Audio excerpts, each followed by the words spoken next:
Good morning, everyone. Welcome back to the 2025 in the new year and our first council meeting on the Monday, the 10th of February 2025. In terms of health and safety, if the alarm sounds, please make your way to the nearest emergency exit. The assembly point is across the road from the Bay of Plenty Regional Council building. Please be aware that this meeting is being live streamed and the video will be publicly available on YouTube. Members, could you please remember to speak clearly into your microphones and only one speaker at a time for clarity, and please turn off your mobile phones. I'd just like to start by asking Councillor Baker to give us an opening karakia, please. Mauri ora e te whare, tautoko ana i ngā mihi kua whariki hei tēnei ata, me noi tātou. Ki mihi a te pōranga haua te ao, kia i o rangi, kia i o nuku, ke ngā mata o te ariki. Ke mata nuku, ke mata rangi, ke reira koe tāne te waiora, i ngā maunga ru, i ngā wapara whenua, here uta ki tai ki tangaroa e, ko koe ko au, ko tāu anei, whiti au, whiti ora ara mai te toki, haumi e hui e, tāe ki e. Thank you, Councillor Baker. I now call for any apologies.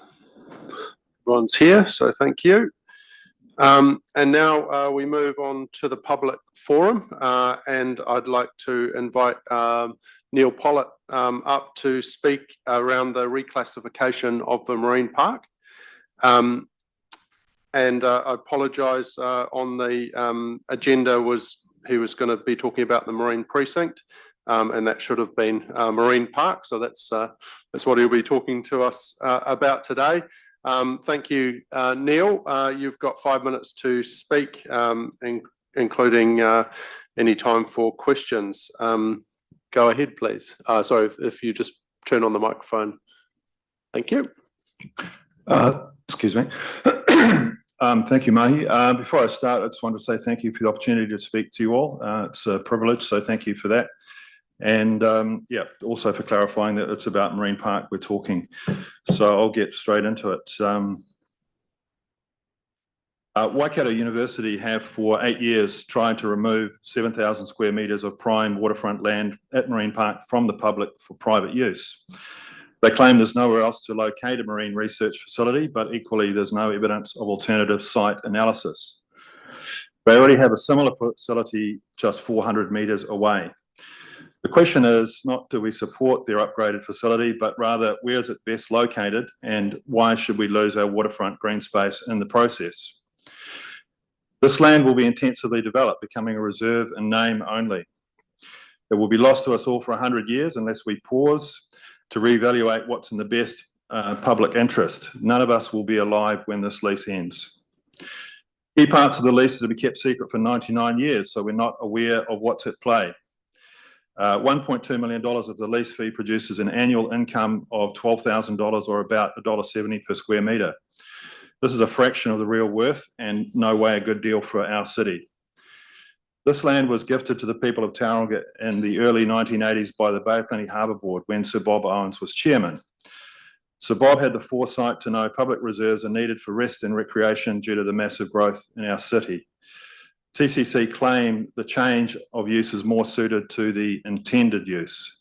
Well, that's factually incorrect, as recreation and boating was the intended use. The adjoining Te Papa Peninsula is prime for intensification, and the green space is on its doorstep. TCC staff have said they will simply generate more green space in the CBD, but there's no such large space left to do so. In 2018, TCC first attempted to revoke, not reclassify, the recreation reserve status. It required a high degree of public consultation and ministerial approval from DOC. It was met with a resounding no from local iwi and the public. The Conservation Minister in 2020 stepped in to block this, quoting a complete lack of alternative site analysis. So TCC then set out to find another way to change the land status despite the public opposition. They discovered that reclassifying, not revoking it, bypassed the usual approvals by making all decisions in-house. DOC and the Minister's hands were tied, and a TCC employed DOC delegate concluded it wasn't in the best interest of our city. A very one-sided consultation was put to us in 2022 with a long list of advantages like improving the environment and creating new cancer drugs. Not a single disadvantage was presented to remove the green space or any proof of these claims. How can removing green space improve the environment? TCC hired out-of-town consultants to count how many people use the park. They concluded there were insufficient people, so the land must be put to a better use. Effectively, if you don't use it, you'll lose it. What's needed is public input now to guide how to better activate this really unique waterfront space for everyone's benefit. Reserved land is to be preserved and managed for the benefit and enjoyment of all, not the few. TCC is responsible to protect and manage reserves for us and future generations. TCC's own reserve management plan is set to guide them, but that was totally ignored. It says TCC must protect as much green space as possible. We contacted TCC CEO to discuss our petition showing strong interest in opposition and requested a public meeting. This was refused despite us having more than twice the numbers that they had in support. There were just 323 submissions in 2022 with a margin of 15%. So that's 50 people who voted for the proposal to proceed. That's just 0.03% of Tauranga's population. That's not a clear mandate of public support. We pointed out several conflicts of interest and duplicate submissions also to TCC, but sadly none of our claims were ever responded to.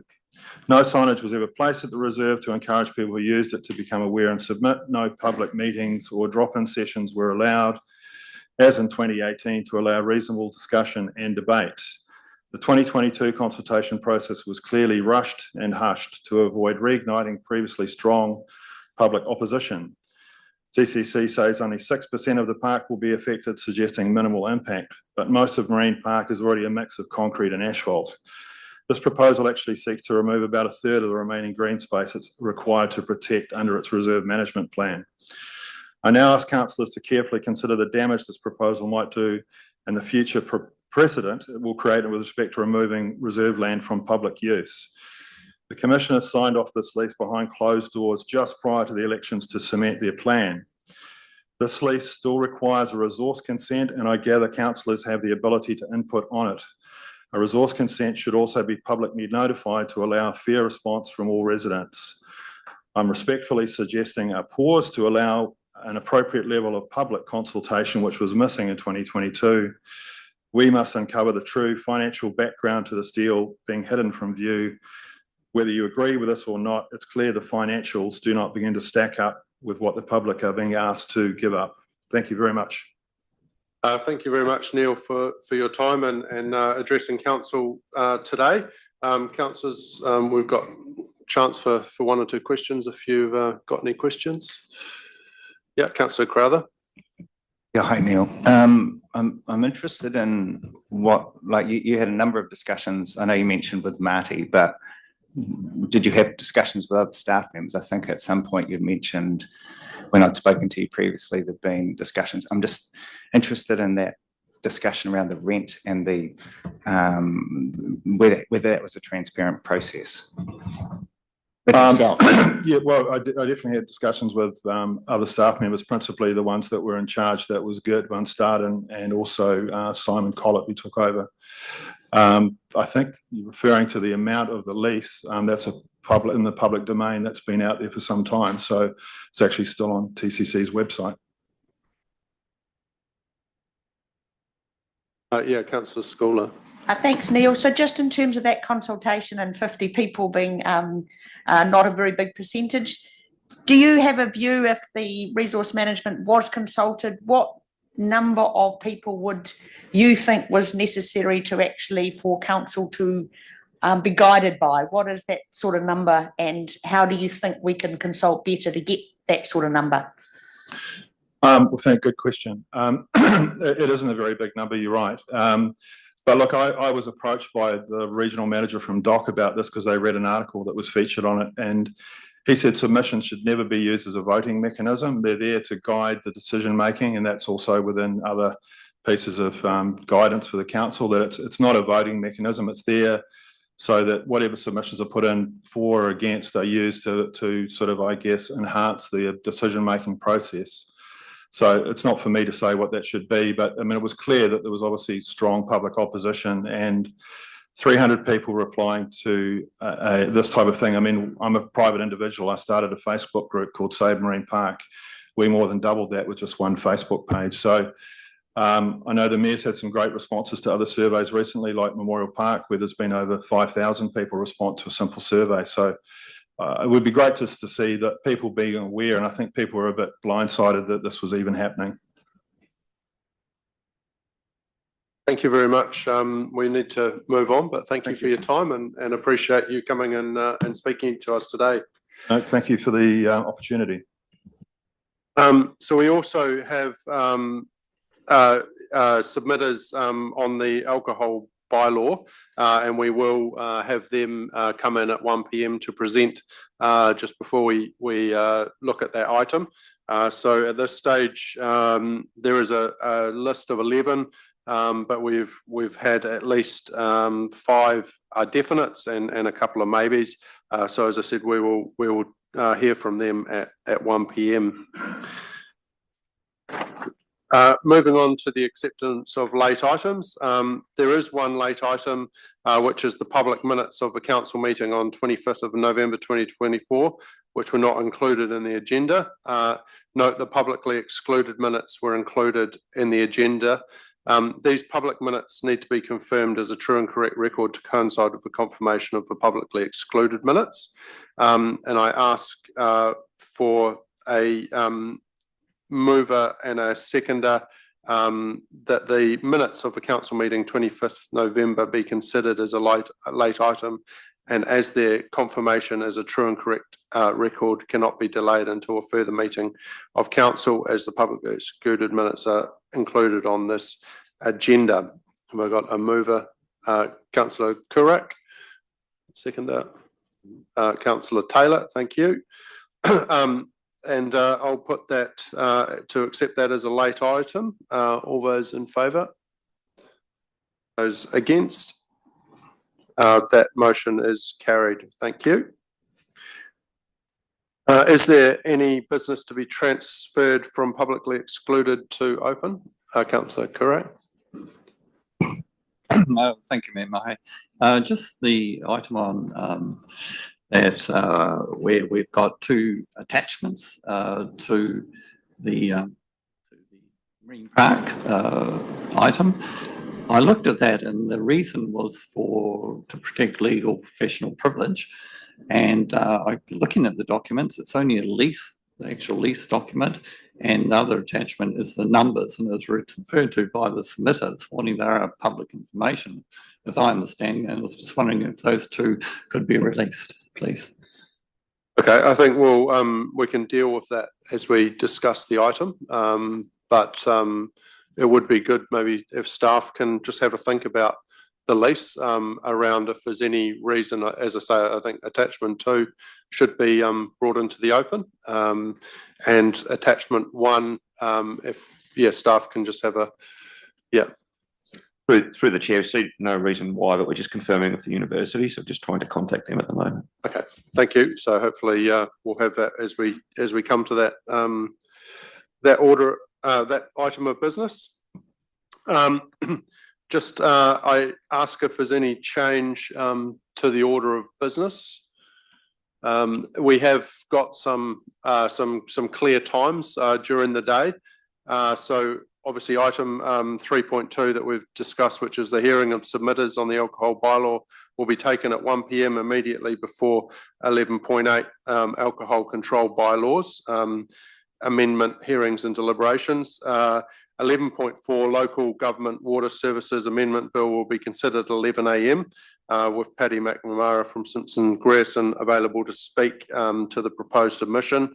11.7 temporary road closure has been withdrawn from the agenda as the main event in the road closure, the Oceania Championship Triathlon, was cancelled on Friday the 7th of February 2025.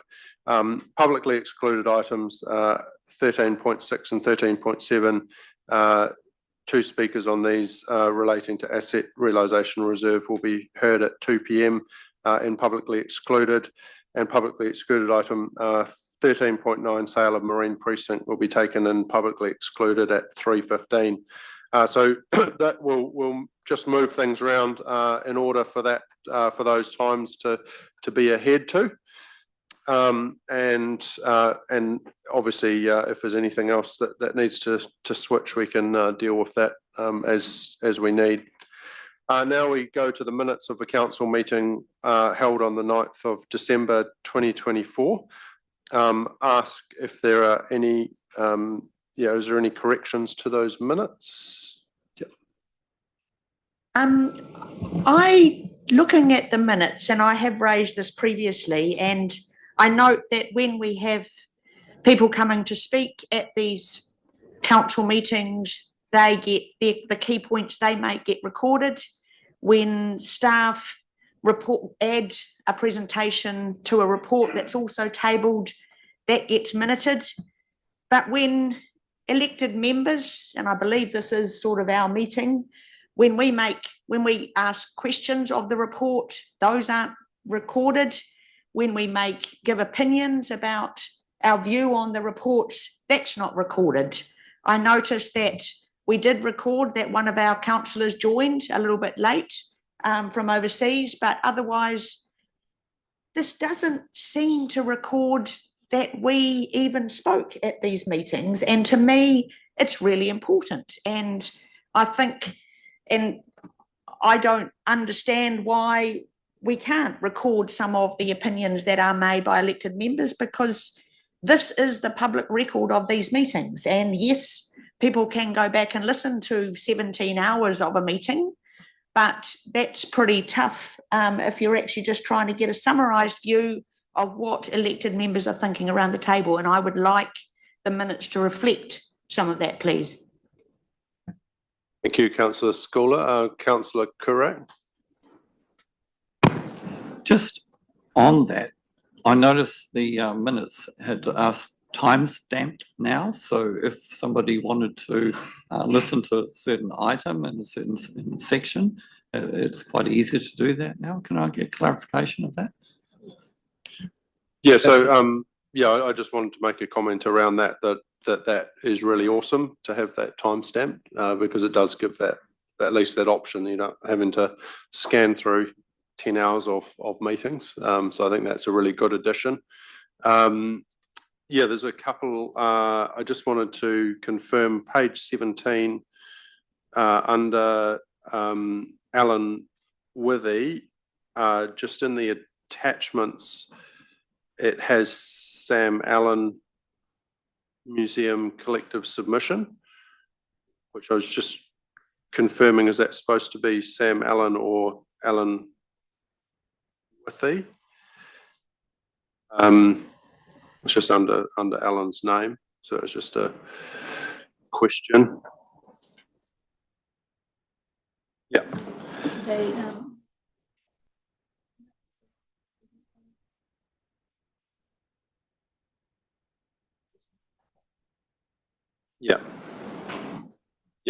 Yeah, that's a good point. We did have that workshop regarding minutes, so obviously that would have been before these minutes were done. So hopefully some of those comments will be reflected in future minutes. But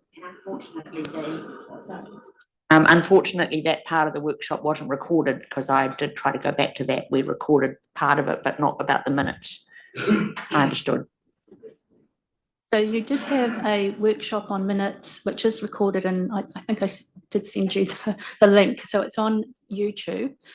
So we had a discussion on that, and at that meeting you agreed to not record questions and answers, just resolution only minutes.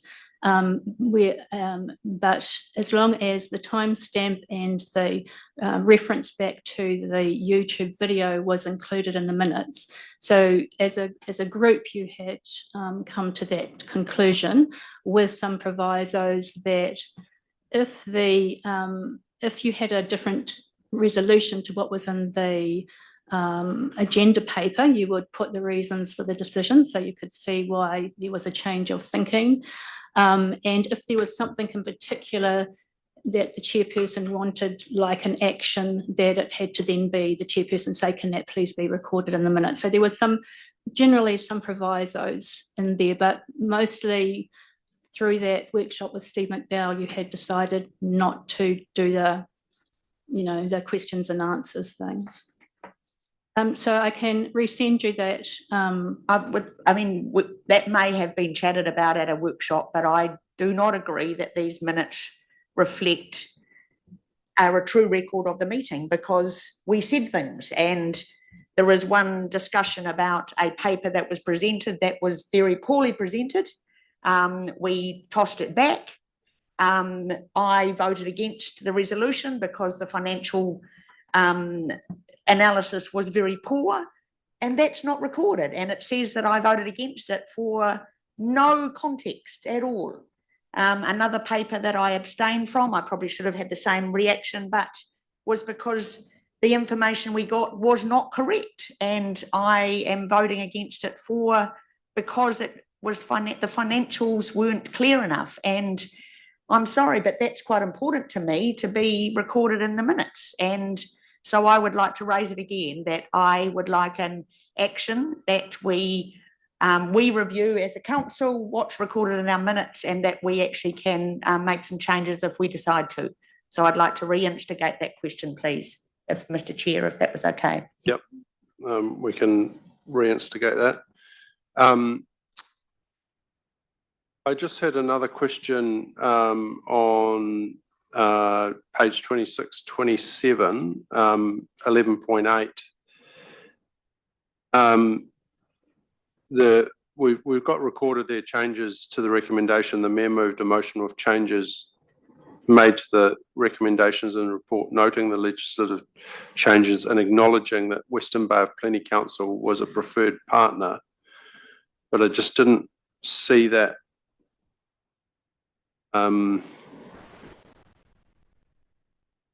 Didn't see that in the resolution, which I just...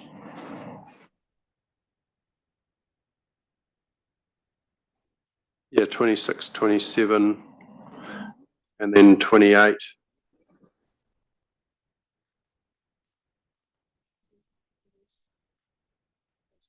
Oh, sorry, 29.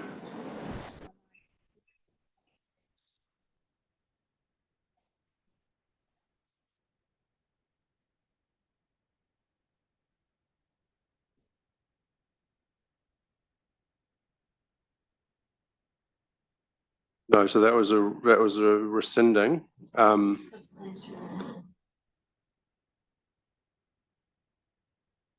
Resolution G,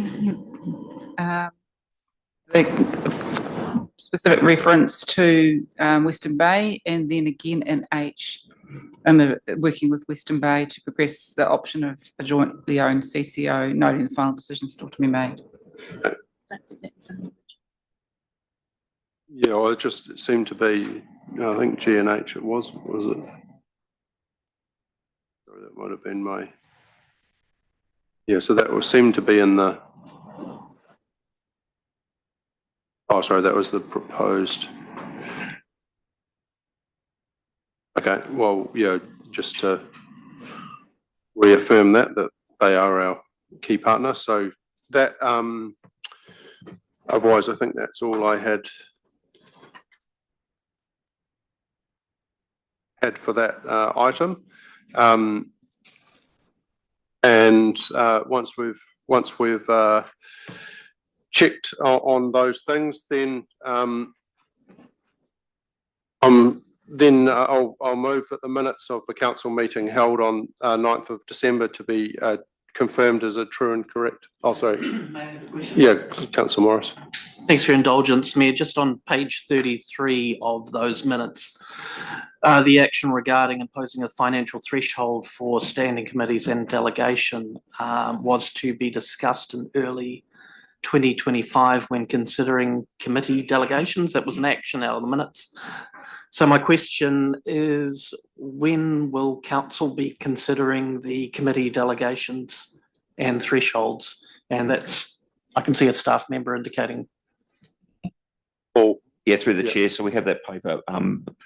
We just had some staff changes that we're just working through, so we can bring that to the next council meeting. Thank you.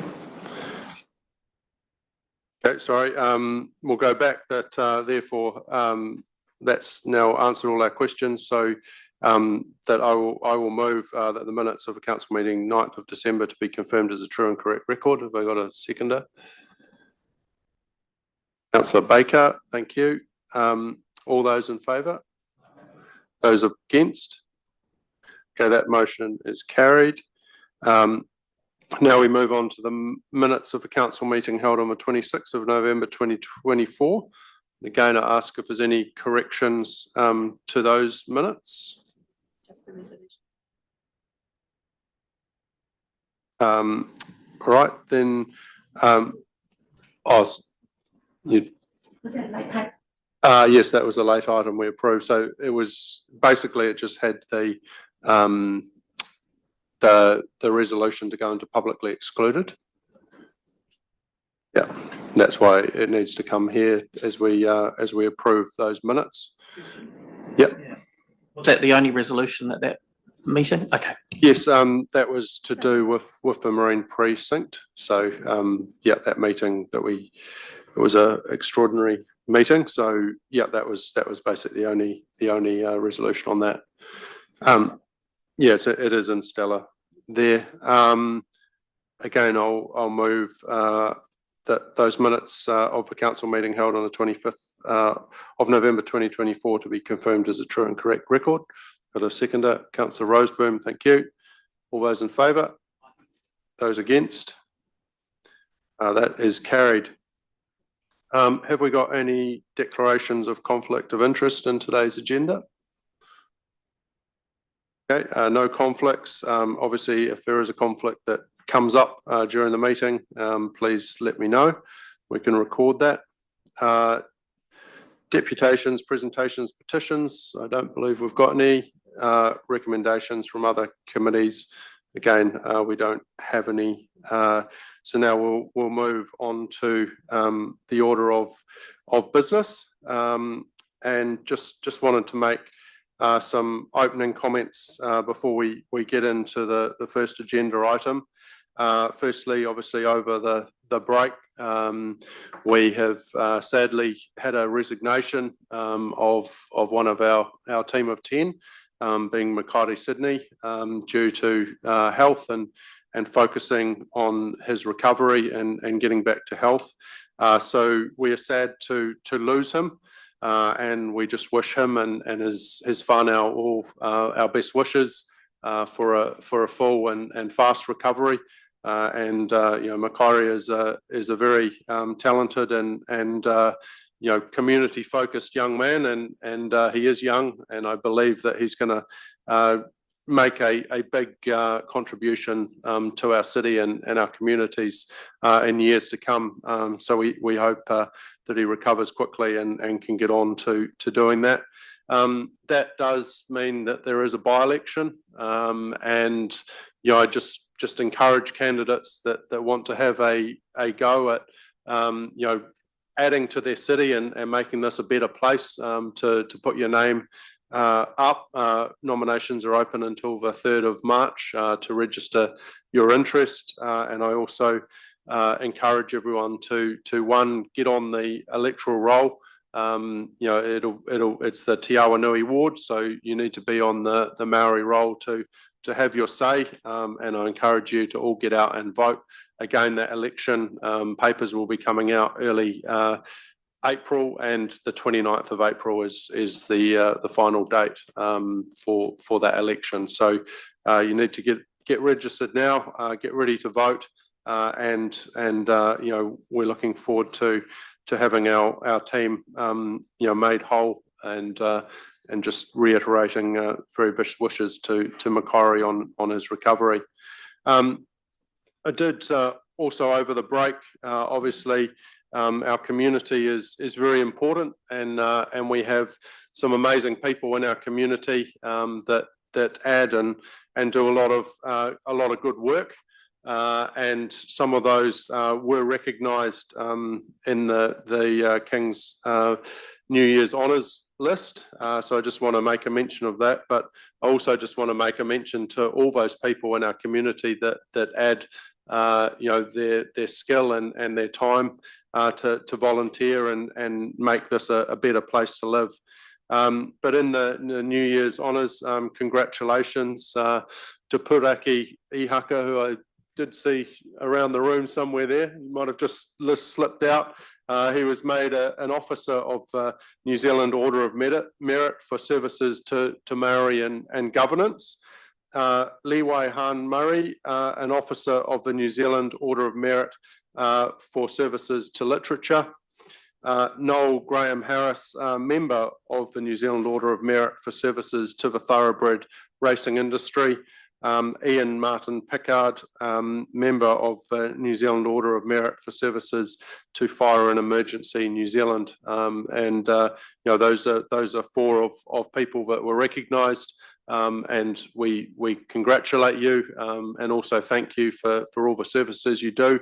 But we're also understanding that there's thousands of others in our community doing great work that may not have been recognised, and just a little bit of a plug for you.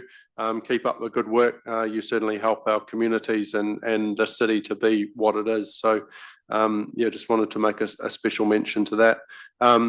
Also, just one more special mention. He's done some great things over the weekend, but also earlier this month, setting records.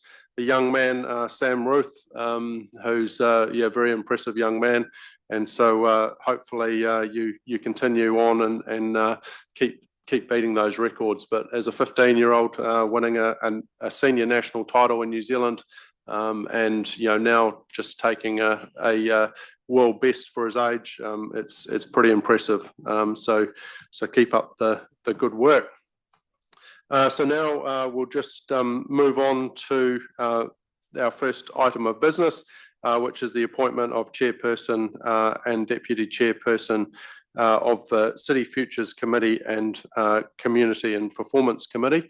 That is obviously the names, but those will, I'm proposing a change to those two names, which is the City Futures Committee to the City Future Committee and the Community and Performance Committee to the City Delivery Committee. Just a little bit of background, we had 4 committees, and as part of our review into our first few months, decided that to create better efficiency and make the most of our meetings, that we would take 4 into 2. And they still will deliver very similar to what the 4 committees delivered on, because the priorities haven't changed. So the City Future Committee is obviously looking out into the future, what we want our city to look like, and it's to do with the planning environment, the strategy, and everything that's going to deliver good future outcomes to the city. The City Delivery Committee is about looking in the now and the present. What is going on? What are we currently delivering? What have we delivered? And how has that performance been? How can we do it better? And obviously, still very much focused on our community and getting better outcomes for those committees. So I'm very pleased to announce the chairs and deputy chairs of these committees. And as I said, we did rejig the committees, but we're not really rejigging the leaders of those committees. And I propose for the City Future Committee to name Martin Roseboom as chairperson, with Rod Taylor as deputy chairperson. As we will look further, we hope to use this as a co-chairing opportunity, but under the Local Government Act, we do actually have to name a chairperson and deputy chairperson, but they will share the responsibilities and the duties of those roles going forward. And the City Delivery Committee, again, Deputy Mayor Jen Schooler will be the chairperson of that committee, with Kevin Schuler taking the deputy's role there, again co-chairing those committees. So now I ask if there's any questions around any of those name changes or appointments.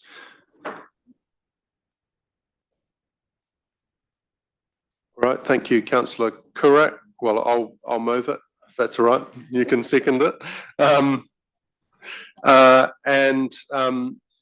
Does anyone wish to speak to the resolutions?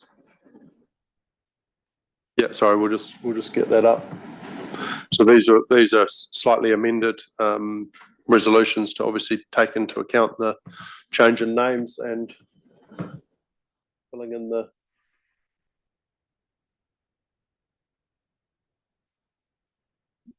And there's a few of those resolutions are to enable the co-chairing. Again, not something that is able to be done under the Act, but we can get around that hopefully with those resolutions. Yeah, cool. So is there any questions or discussion on that? Okay, therefore I'll move, and councillor Currat has seconded that resolution, and I ask all those in favour, those against. That motion is carried. Thank you very much. Next item on the agenda is letters of expectation 25-26 for council controlled organisations. And I ask if Gareth Wallace and Caroline Lim will be speaking to the report.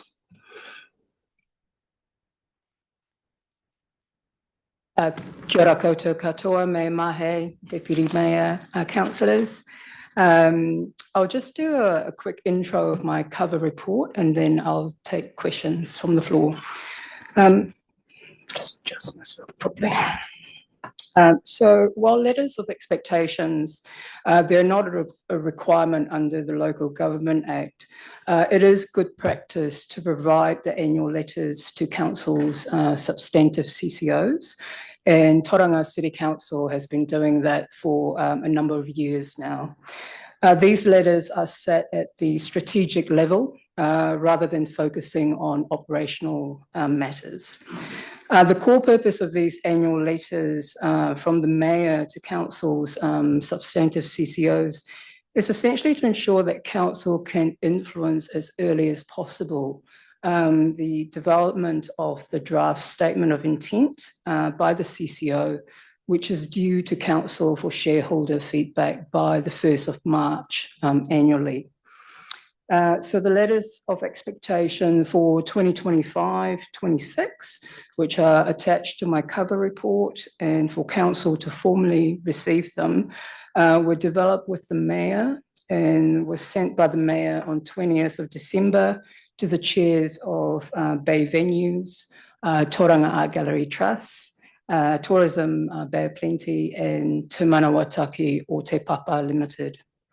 At their core, the Mayor's letters outline Council's expectations of the CCOs with regards to value for money, delivering more for less, and also identifying and implementing no less than 7% OPEX savings in their 25-26 budget. In terms of next steps, the CCOs have received the letters, obviously, and they're taking that into account, developing their draft statement of intent, which needs to be provided to Council by the 1st of March. So Council has the opportunity to provide feedback on those documents, and Council's feedback will essentially assist staff with mainly two things. It will make sure that the CCO chairs are informed about the Council's feedback when they finalise their documents, and also a cover report to the April Council meeting, which will outline the key highlights of each statement of intent and Council's feedback. So while they're not a legislative requirement, they do play a crucial role, mainly for two things. It's just to ensure that Council and its CCOs are on the same page. And the most important thing is that our CCOs, they continue to be accountable to the people of Tauranga. Thank you, Your Worship. Thank you very much. Is there any questions? Yeah, councillor Currat. Excuse me. apart from the recent additions in the Mayor's letter around value for money, cost savings, etc., over the years, has there been much change in terms of the letters of expectation, or are they fairly standard documents that basically reiterate the general direction of the council? Have they changed? Is the question over the years? Through the chair, as a general, they have changed. Yeah, they've changed at the direction of the mayor or the commission chair or whoever it was at the time, and whatever happened to be the general direction of the council at the time. So yes, they've fundamentally changed. Not all of it. There's some stuff that's intrinsic to what we want our CCOs to achieve as a baseline all of the time, but they've absolutely been tweaked to reflect the flavour of the day, if you like. On question, can you think of any significant ones? Okay, the mayor's current one is significant, but over the years, significant changes in direction. Anything like that? Not off the top of my head. I need to go back and do a bit of an analysis. We can, through you, Your Worship, we can provide previous letters of expectation for your information. Yeah.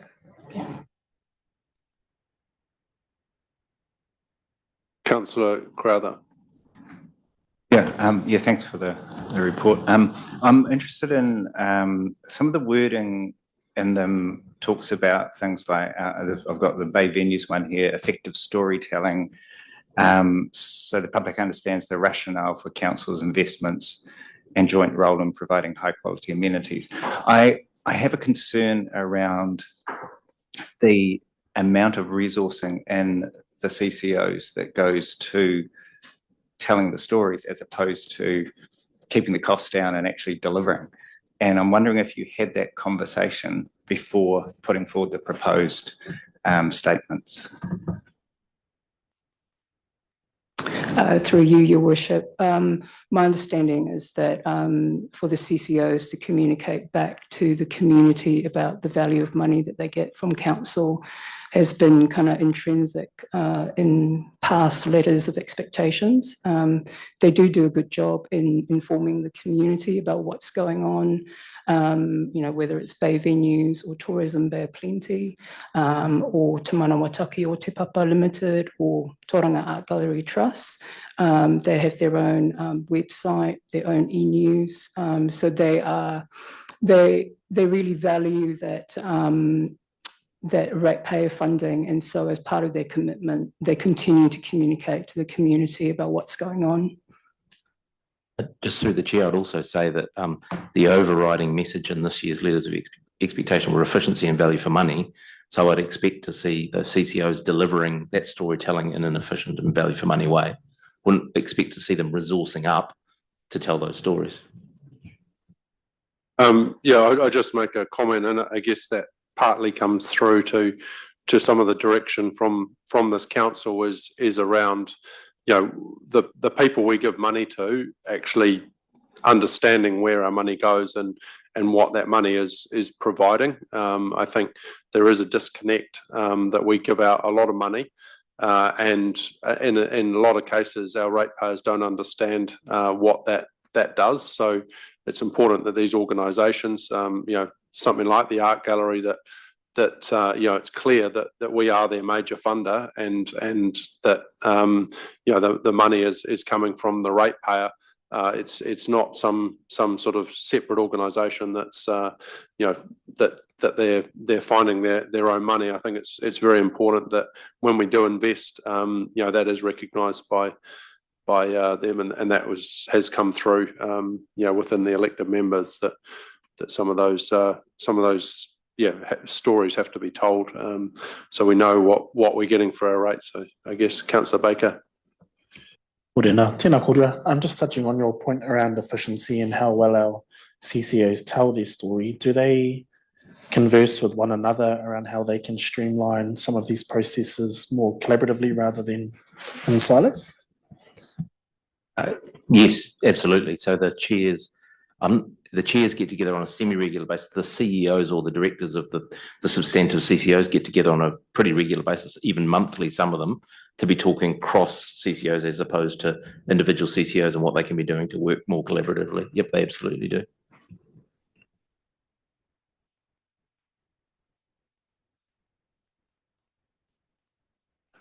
Councillor Scholar. Thank you. You've used the word substantive CCOs in the report and just now, which does suggest there are other CCOs, but I believe this is all of the CCOs. So it's just for me, just a bit of clarity. Are there other CCOs that don't get letters of expectation?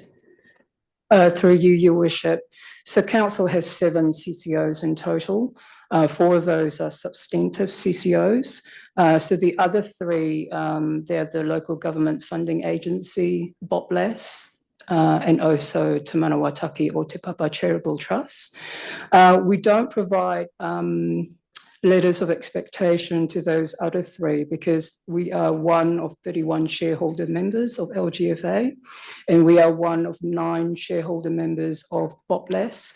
And in terms of the charitable trust, the mayor is the chair, so essentially he'll be writing a letter to himself.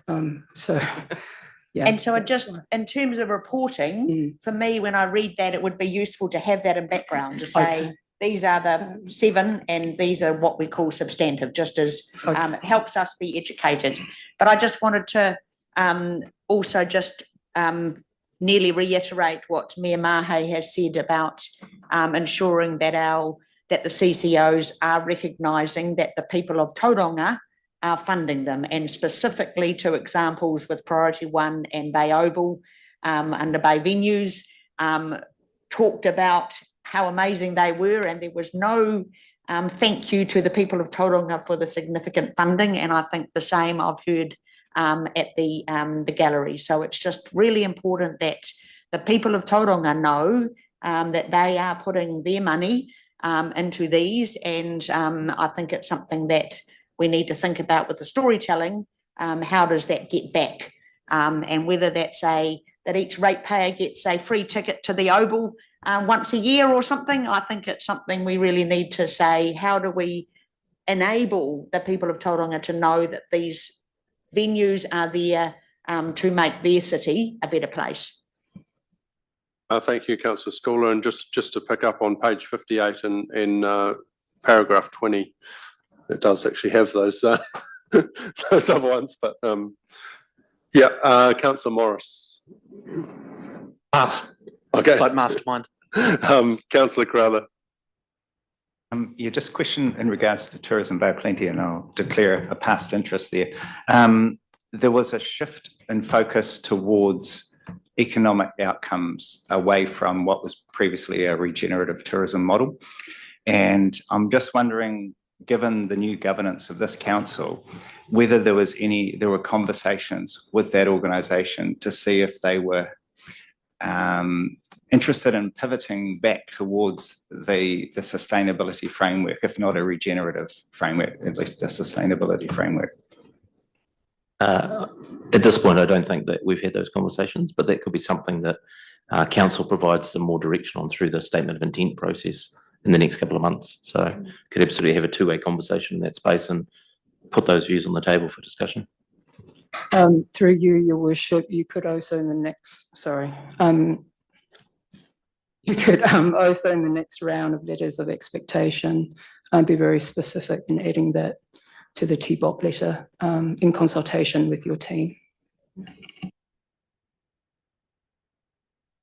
Right, Councillor Scholar. So firstly, apologies for the substantive and non-substantive. The Mayor has suggested you have put that in, so my apology. The other thing, just in terms of the timing of this, these went out 20th of December. I know it was a busy time, so I would like as an action that for 2025, we do get a timeline of when we get the first draft of the letter of expectation, please. Thinking about, we'll need to know what the performance was to end of June. So probably to me, beginning of October, we start understanding what the performance was against the statement of intent, and then we understand, we have a timeline from you, please, of of when that happens, and I'd like that as a minuted action, please. Yep, we have that information we can share. Right, if there's no further questions, thank you very much for presenting that. I will move. Let me just find the. I'll move the motion if we can just get that up.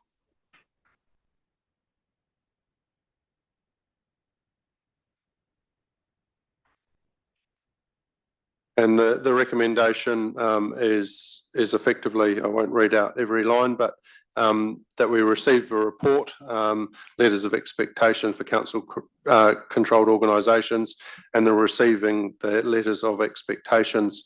I will just say, I note that the process was not ideal this year, and the intention absolutely to Deputy Mayor Schooler's comments is that next year we actually approve these before they get sent out. That would definitely be the best way of doing this. So I think that's sensible around that timeline, that the letters are starting to be drafted in early October.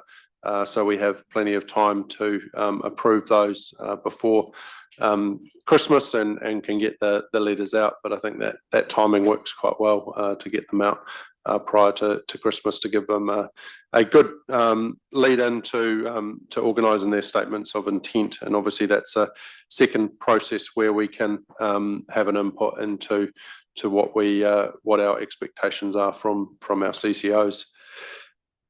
Is there any other discussion? Oh, sorry, I need a seconder. Yeah, Councillor Schuler, thank you. Is there any discussion on this? Councillor Crowther?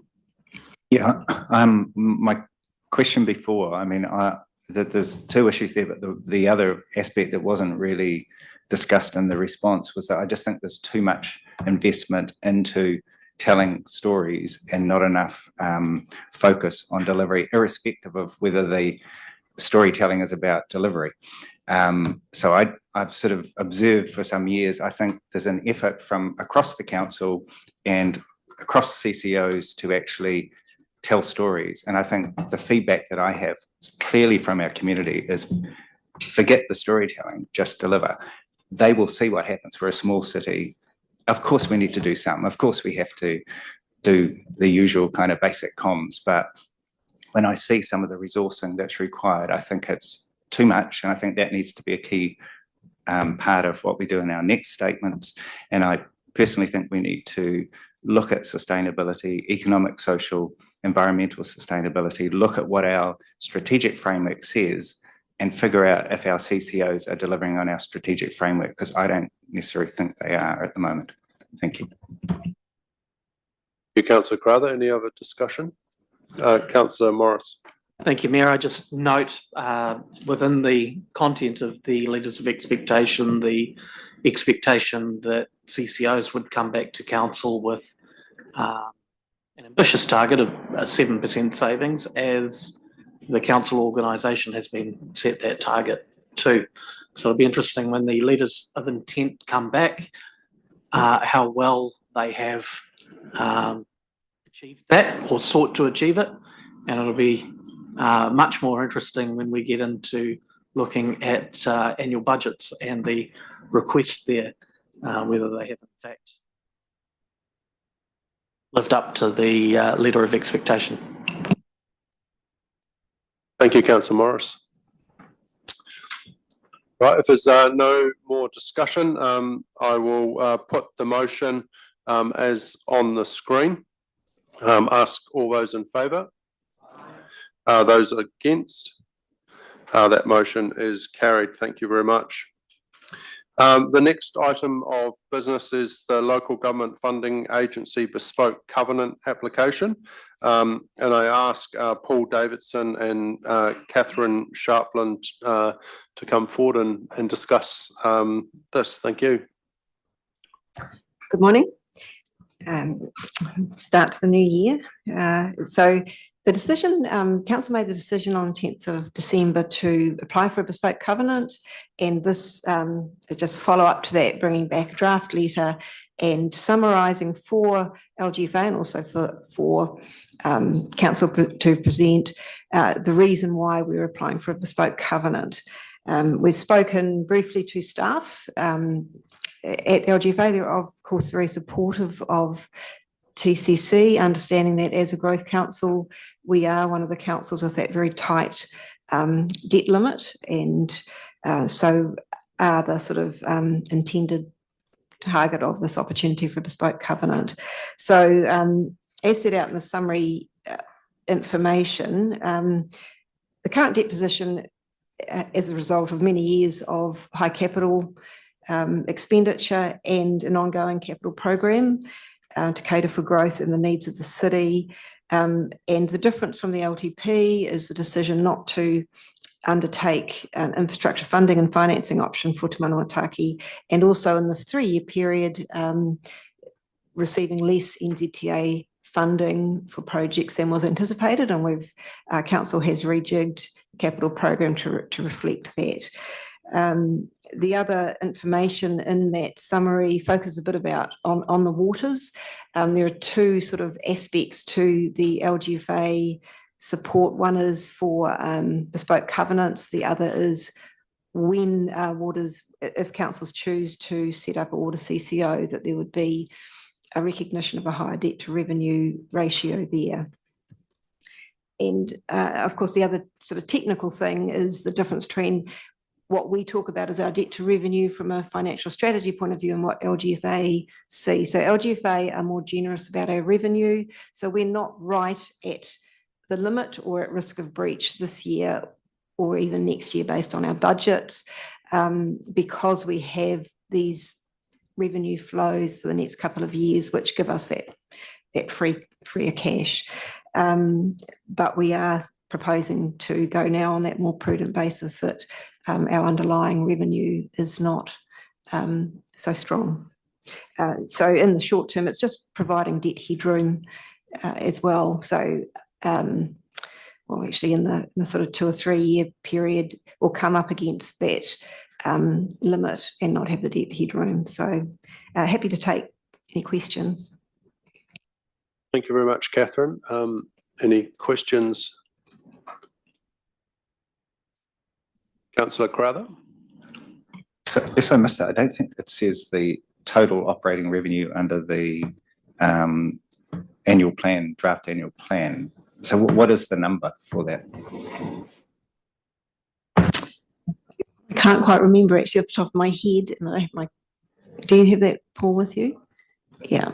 So we were looking at in December at a target for the rates increase of no more than that 12.5%, and the original rates figure for this year was 333, plus there's about another 130 odd of other revenue, but we can bring that back to you later if that's needed.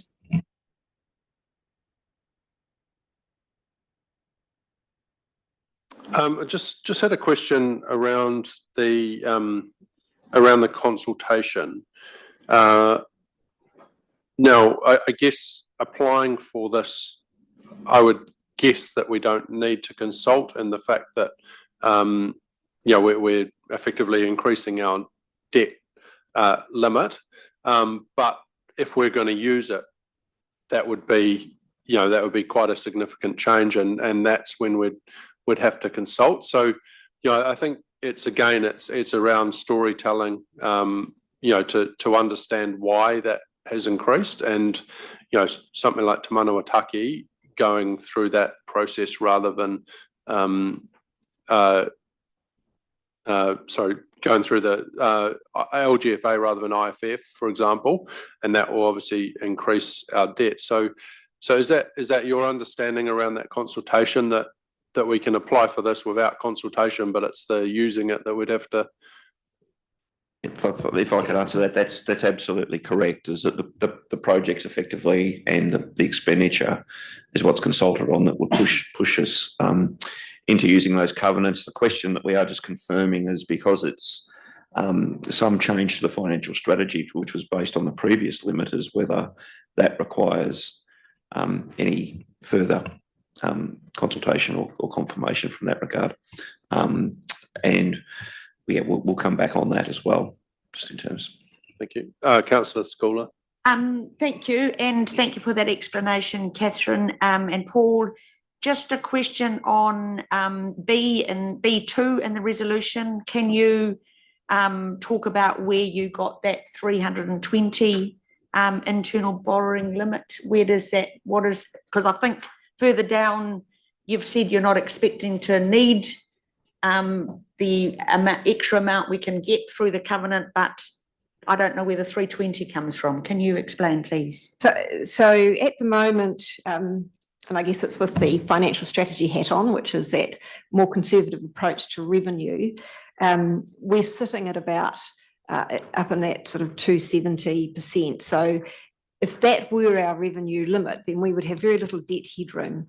And in the past, councils have set a limit to give themselves a debt headroom level when they set their borrowing limit. And so it used to be sort of around about 250, and when the borrowing limit was 250, it was around 220. So always giving that little bit of access to additional funds in the case of unforeseen events.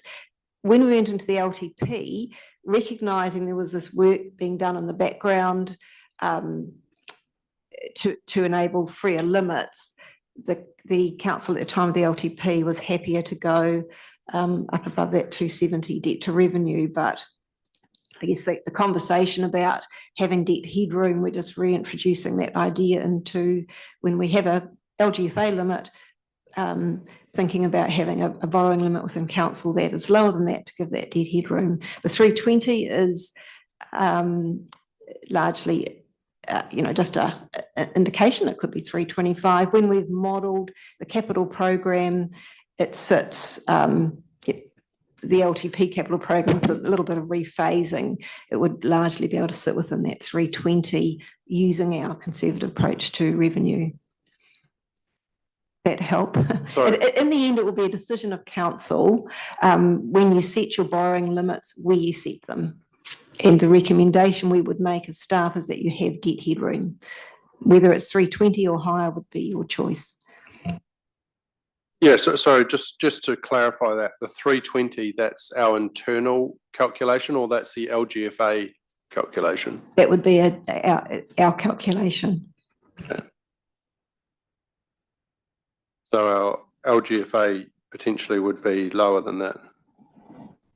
LGFA, their bespoke covenants would allow you to go to 350. Oh, sorry, but I mean, if we were at 320, our LGFA would be generally lower than that. Yeah. Right, yeah. Yeah. Thank you. That's good clarification. Councillor Taylor. I note that this is an application. Can you give us some kind of feeling for success of this? So we spoke to staff and they were supportive and don't see any sort of big constraints. So I would expect that, but it would be the first consideration by the board. So I guess we have to give them the opportunity to work through the information and what they think. And they may well come back to us with a bit more information. If I could just add to that, I think because it is the first one, they could look at a lower limit, so they can go up to 350. So I think from the conversations we've had is that they, as Catherine said, is that they're positive in terms of the application, but the parameters around where it's set is probably where we don't know where they will go with that. Councillor Baker. Ora tēnā kōrua. Acknowledging, I think that I understand the prudency conversation, but I look at part 16 on the report, and I don't see how that's a bad thing, living within our means effectively. But I'd be interested to know with that current hit, or with the numbers that read there, what our capital program would be to ensure that we don't exceed our borrowing covenants by 28, 29. Seems safer to live within our means than create this cool as capital program, then try and make money work for us. But unless I'm reading that wrong. No, you're not reading it wrong. And it's purely, it's up to a council decision in terms of a balance of the capital projects that's needed. And those borrowing covenants will allow some more flexibility within there. It doesn't mean that we need to use them, even if they're approved by the LGFA. That's will be part of annual plan and long-term plan processes through those projects, but it will have the capacity there for a growth council to be able to use them if needed. Quick follow-up question, sorry. So in theory, not wanting to put you on record, but just hypothetically speaking, should we live within this means, would that then have a positive impact on our rates?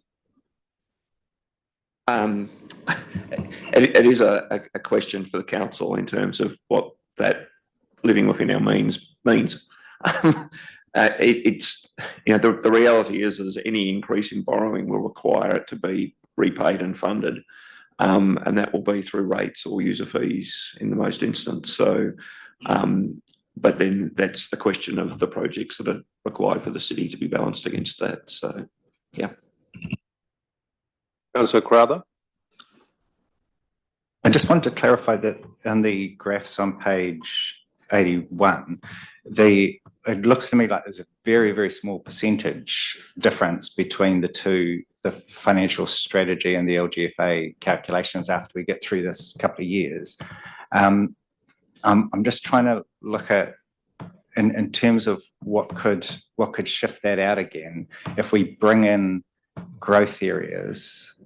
So I'm just thinking through to our conversation in public excluded this afternoon about a regional deal. So if there's growth areas brought into the plan, you know, is that going to create a bigger divergence likely over a period of years in terms of that, you know, operational expenses of a capital nature and all that stuff with NZTA co-funding it? Yeah, I'm just trying to get clear in my mind, like, we've got a lot of assumptions in here, which I don't think will hold up, is probably what I'm suggesting. Yeah, sort of.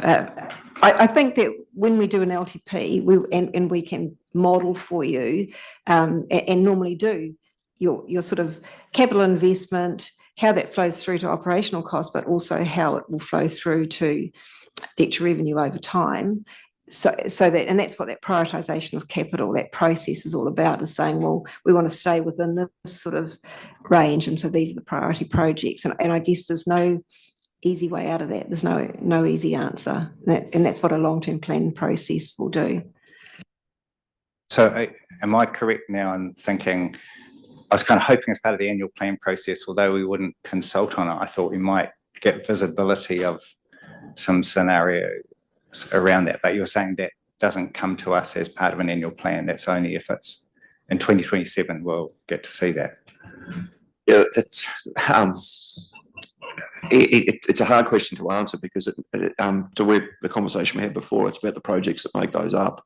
And until we get to that point through a long-term planning process, it's hard to do at this point in time. So yes, the capacity would be there. But in the annual plan year, we wouldn't be using that capacity.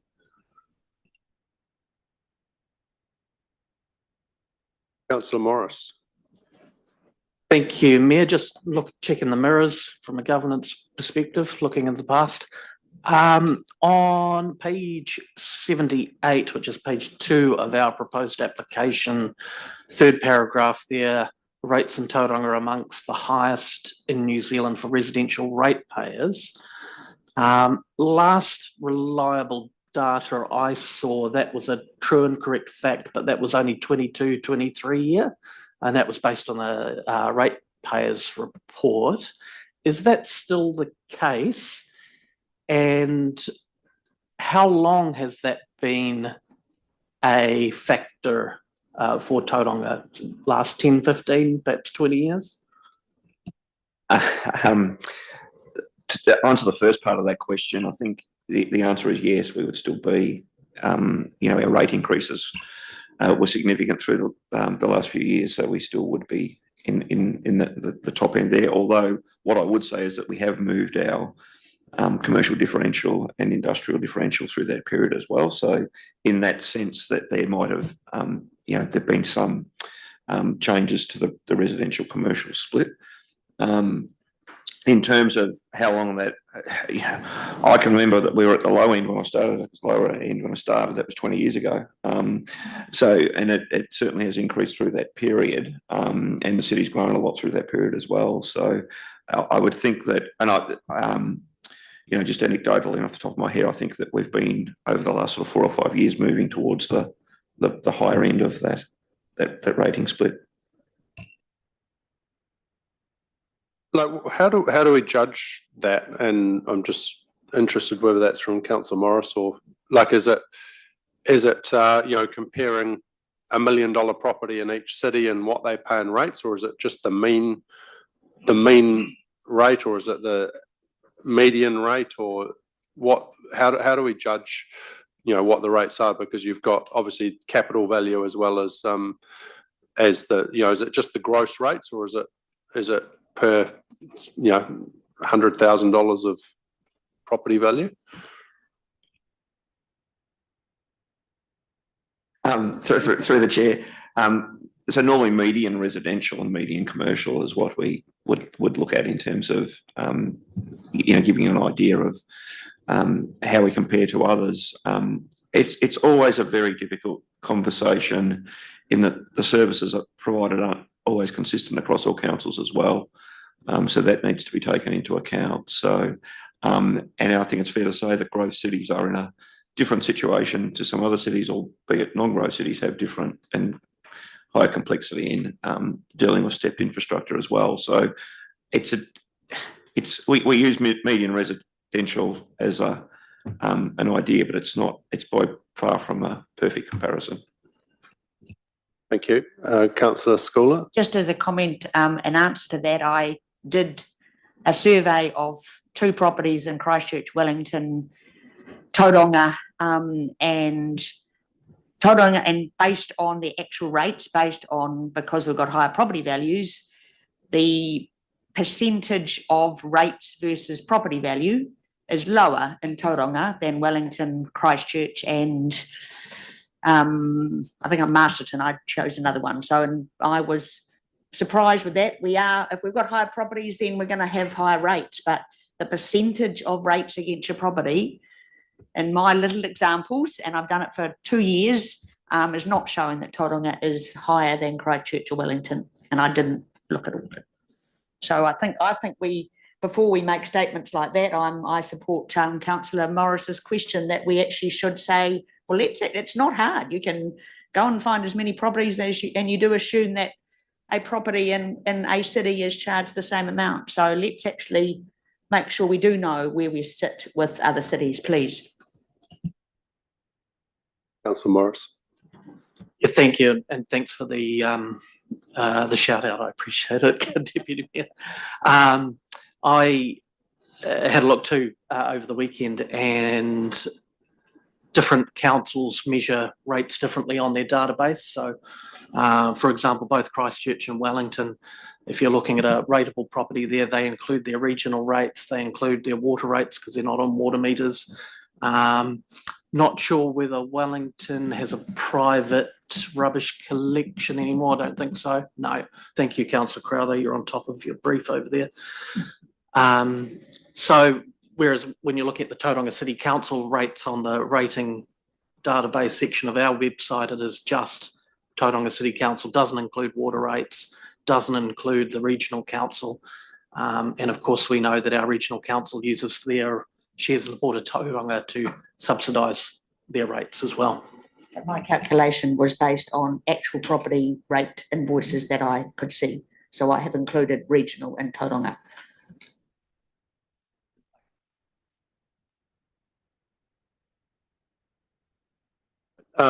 Any further questions? Otherwise, thank you, Paul and Catherine. We'll let you go. I am happy to move the recommendations as about to come up. Councillor Kurat will second. So I guess, I support applying for a bespoke covenant. Giving us debt headroom, I think, is important because it allows our council to make decisions. And obviously, it's if we're constrained, we don't necessarily make the best decisions for the city because we're not looking at the overall. I do, however, it's not increasing the debt and there's a target. So we have to be very considered in what we do. But I think we saw from an example with Te Manawa o Te Papa, we were forced into a bad deal effectively with IFF. Because we didn't have that debt headroom and we couldn't necessarily make what the best decision for the city is, and in the end, we were able to do that, and I think it's important that we have that capacity to make decisions as to what's best for our ratepayers, not find a way around the back door to try to achieve what we need to do. So that's why I support a bigger increase, but I think we're just sending the message to our community is this is not a target. We're not going to go crazy and borrow, but when we do make those decisions around borrowing, that we do have that capacity and we do have, I still believe LGFA funding is the best debt funding available to us. And until there's a better option, we want to make the most of that and use that as our preferred source. So I think we can have discussions and obviously as a council we've got to be comfortable with where we go, and that's going to be important. But even just from an emergency perspective, when we arrived here, there was very little debt capacity. If we had a disaster, we actually were in financial strife. So I think having that little bit of headroom, that if something does go wrong, that we actually have the ability to try to recover from that. It is important around that resilience. So I very much support this. Obviously, we've got to figure out, consulting with our community and potentially, what they are comfortable with as to, potentially what that 320 or whether that's less. And some of the decisions, because as Councillor Baker has suggested, we do need to be prudent and we do need to save, and I think it's important. We're talking about rates. We're talking about some of those growth projects, and depending on what we spend this on, depends on whether it does have an impact on rates. But we've been very clear, for example, that growth pays for growth, but we don't actually have any capacity in our balance sheet to do growth projects at the moment. And so if we are going to spend, for example, any of that limit on that, we have to be certain that we are actually going to recover that from the people putting the money into growth, and not from our ratepayers as an additional charge. So I think there's a lot to this, but I think this is a very positive move from LGFA, and to recognise that growth councils are drowning in debt, and the debt limits are actually constraining good decisions, rather than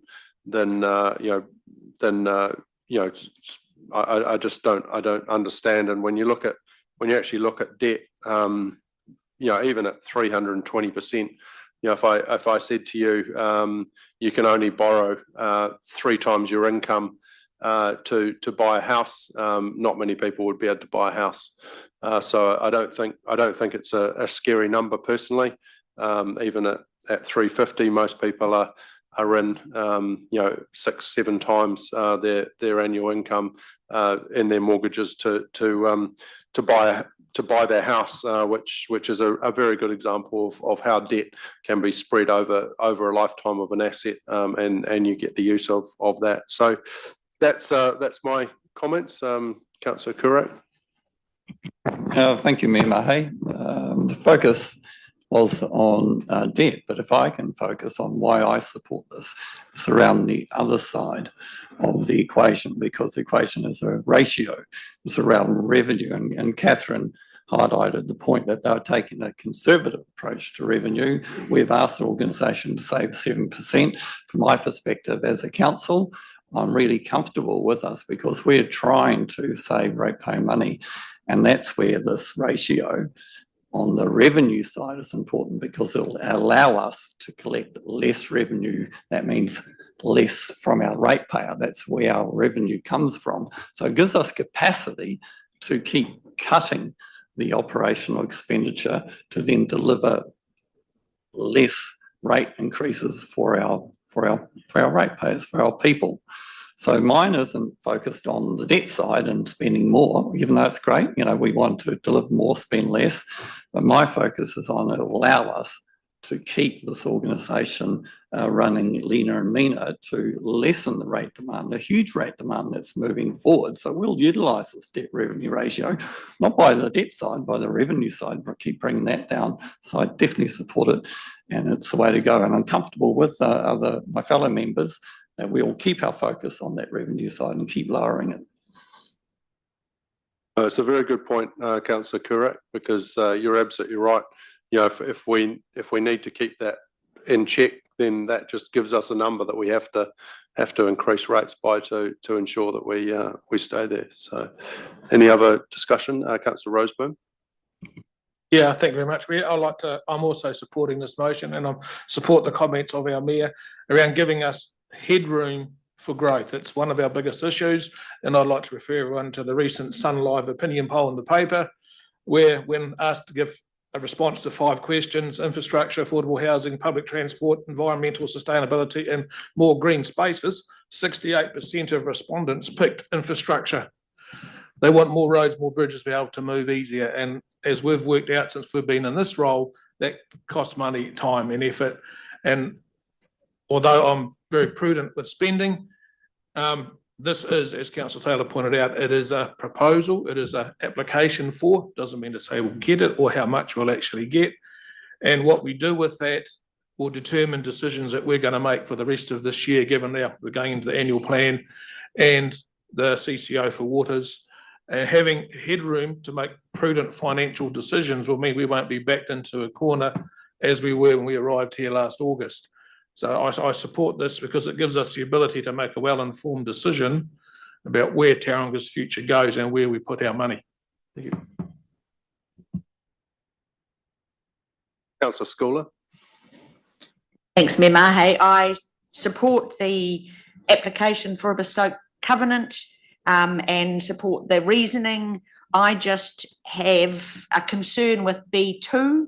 I think putting a number of 320 in there, which doesn't have a significant basis, it sort of, I don't want that to become, oh, but that was resolved, we can go up to 320.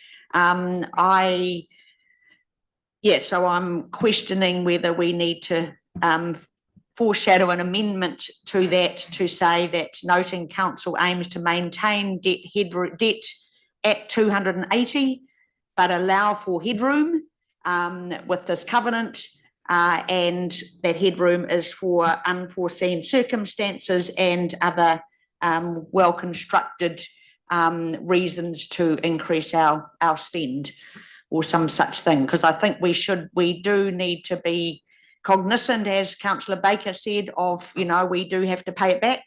But so I just, and there didn't seem to be any science around the 320. So I just not sure whether that is adding to the resolution or putting a number in there that we then becomes the normal practice for us to think, oh, we've got to 320. Thank you, Councillor Schooler. Councillor Morris. Thank you, Mr. Chair. Support the resolution. Also support Councillor Roseboom's vision to see more roads and bridges in our city. Full support in the upcoming annual plan and long-term plan from me on that, sir.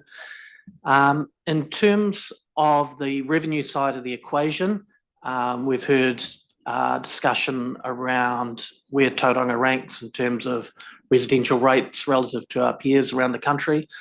We've heard discussion around the more recent imposition of large differential in commercial and industrial properties. I think it's also worth noting that Christchurch, for example, has one of the lowest uniform annual general charges in New Zealand, whereas Tauranga has a higher one. It's lower than it used to be, thanks to a few decisions of a former council. But given that we have our rubbish service and other things like that, these fixed charges, it's kind of bumped it up a bit again. What that effectively means is if you own a $2 million property in Christchurch, you'll be paying less than the other way around. You'll be paying less in Tauranga for a $2 million property than you will in Christchurch, because people with lower valued properties are paying a greater share of the rates burden in Tauranga than they are in Christchurch. I think that's something we need to be cognizant as well. Some people have unkindly referred to it as the poor pay more in Tauranga relative to other cities, although I'm not sure that we can say that people that own property and have paid off their mortgage are poor these days. Thank you. Thank you very much, Councillor Morris. Councillor Crowther. Thank you. Yeah, I support this. I particularly support Councillor Kurak's comments. I think if we are reducing the revenue, we have to be very cognizant of what the impact of that will be, especially with unforeseen situations. So I do want to note, however, that to quote the CE, it's a 7 or 8 or 9% reduction. We've heard this morning 7% mentioned a few times, but there is an approved thing on the table which says that we will have an option to have a single digit rates increase, which was worded as less than 10%, and that will require a bit more than 7 from what I'm hearing. In terms of the commentary around the rates comparisons, I do note probably our CFO could have gone maybe a year further with his 5-year estimate of when we hit the top of the ranking, because I have something from Jim. I've sort of found recently, 2019, I believe Tauranga was hit the #1 spot then, from when you include all the various things. At that point, the rubbish hadn't been, it was in the process of being looked at being included.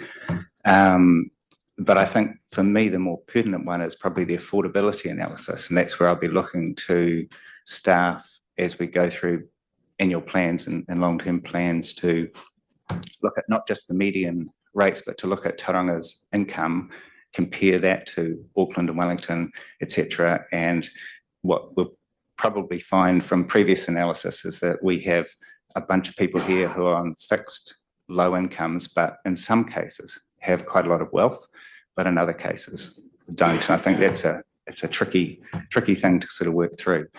In terms of this, I guess I would be concerned about the lack of the definition in the 320%, picking up on what the Deputy Mayor said.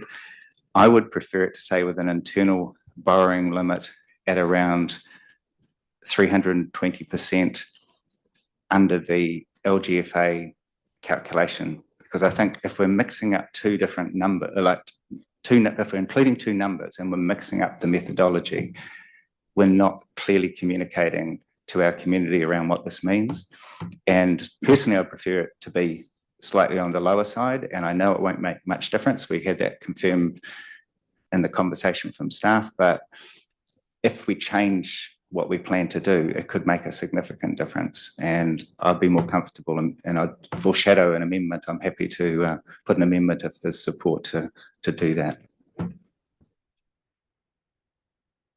Well, I think I'm just adding to her thought, but proposing. Like I guess, that 320, as we've heard from staff, that's our internal. Like I think we can add that in, but that would mean that the LGFA is actually lower than that, which I think is what you're trying to achieve. So if we're 320 internal, it might be 310 or 300 LGFA.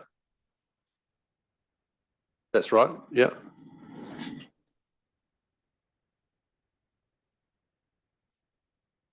So we can clarify that that's a 320 of our internal. That's correct, but the difference is also that the type of revenue that we have in a particular year that might impact on that. So if we have large grant revenue, for example, coming through, that can actually have an impact on what that ratio would be. That's what I understood, because the grant revenue over the next couple of years is significant and then it tails off. So it will come closer in future years, but in the next couple of years, it will be further apart. Just point of clarification, so it's the grant revenue that we don't include in our calculation, but LGFA does. And to confuse it more, it's not consistent with some of the grant revenue, but there are some large, for example, the IFF TS Transport System Plan revenue is included in the LGFA calculation, but we don't, because it's one-off type revenue. Some clarification from staff or elected members who seem to know more than I do, so I'm happy to defer to whoever. But can someone just explain why in the final column on page 78, where it has the draft annual plan numbers, I guess I'm just getting caught up in terms of the percentage. Are we saying we want 350 using their calculation, but it's going to cross over 300 because of what happens in the next 2 years? Is that the point we're making here? But the 350 is the maximum limit that the LGFA will set under their calculation. At the moment, we're putting a more conservative position forward effectively within there, on the recognition that we've got large revenue that at the moment, which will change over time, which won't have that impact in the future. So we're being conservative in that calculation effectively to do that. And I think the other thing that Catherine's just reminded me is that council can also reset that borrowing limit through an annual plan or LTP conversation as well. So there is an opportunity to actually do that formally as part of it. Councillor Baker. Kia ora. Hearing your guys' kōrero, it sounds like we're all singing from the same song sheet. So I do support the recommendations, but support the amendments that the Deputy Mayor proposed. I think that sends a really clear message to our intention to keep our debt headroom or our expenditure as low as possible. We can't do that. I'm seeing not shaking heads in the corner, so forget I said anything. E hoa mai, tēnā tātou.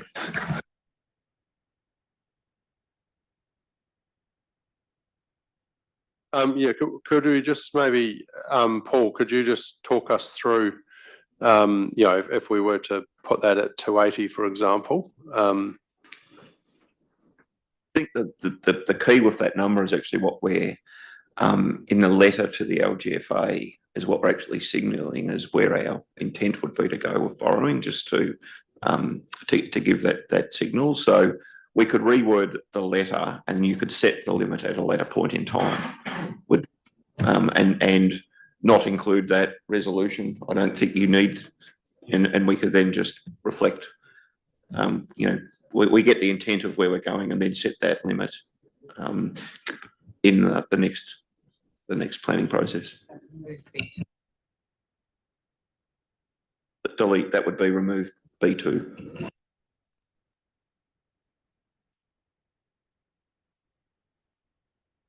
I guess, I don't personally believe we need to delete it. And the reason why is effectively we control where we go, and every decision will understand what effect that has. yeah, I think it's prudent to set a limit and say, well, you know, that's absolutely maximum, but it's ultimately every decision. You know, we need to know understand what impact that possibly has, and that means that we make the decision whether we go there or not. You know, I think, you know, we'll take that out. I think it's a good signal that we do want to be prudent, and we do want to always have headroom. You know, we're not going to go and start touching on that 350 limit.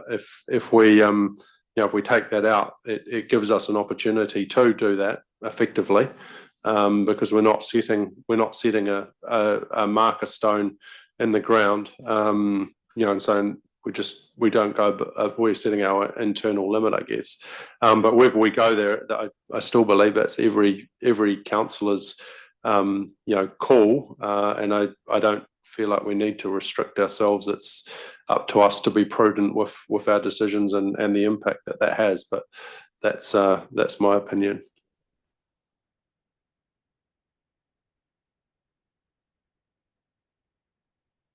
Have we got anyone wishes to move an amendment? Do we want to deal with that? We're happy to. Okay. Therefore, I think the discussion is over, so I'll now put that motion as read there. And I ask all those in favour, those against. That motion is carried. Thank you very much.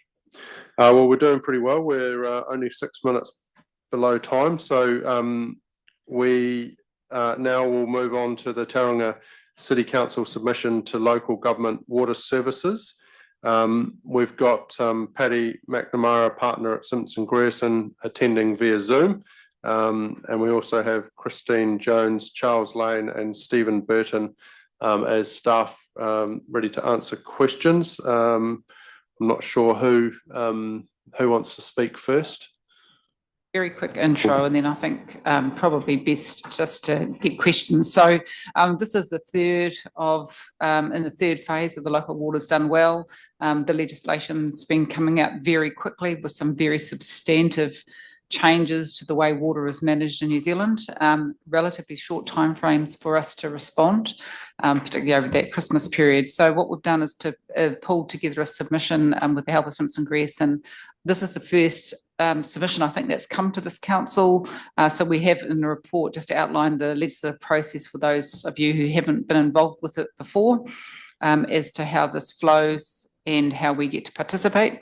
We're proposing an amendment, a slightly different resolution to one that was in the agenda, which gives a bit more delegation to the Chief Executive. We've just, because of the pace that we've been working, we haven't incorporated everything. So there's just a bit more to be added in terms of DCs and a little bit more to be added in around just to make sure that we can collect DCs and that all the bases are covered, if you like. And in terms of stormwater, we're wanting to raise the issue about what mechanisms might be appropriate for charging stormwater, and a land base does seem sensible, but currently it's not enabled. So we think that that's certainly something we want to raise in the submission. But Charles and Stephen across the detail, and Paddy's been doing work for Local Government New Zealand and also Taituara, and on a national level for waters, so is very familiar with the content of this legislation.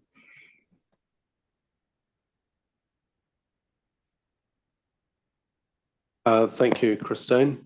So will we now just go to questions? Yeah.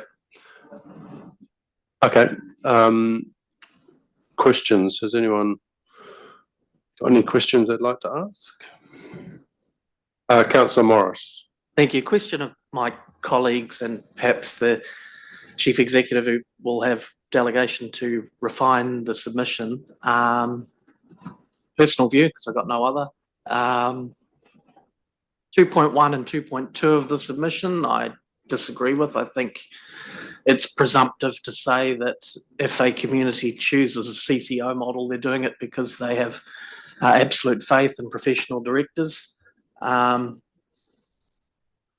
may have a greater fear of tyranny of so-called experts, and maybe the community would prefer the CCO model because it provides greater debt headroom in terms of both waters and the parent council's ability to get on and do stuff. I don't think that that would be a strong consideration of the public.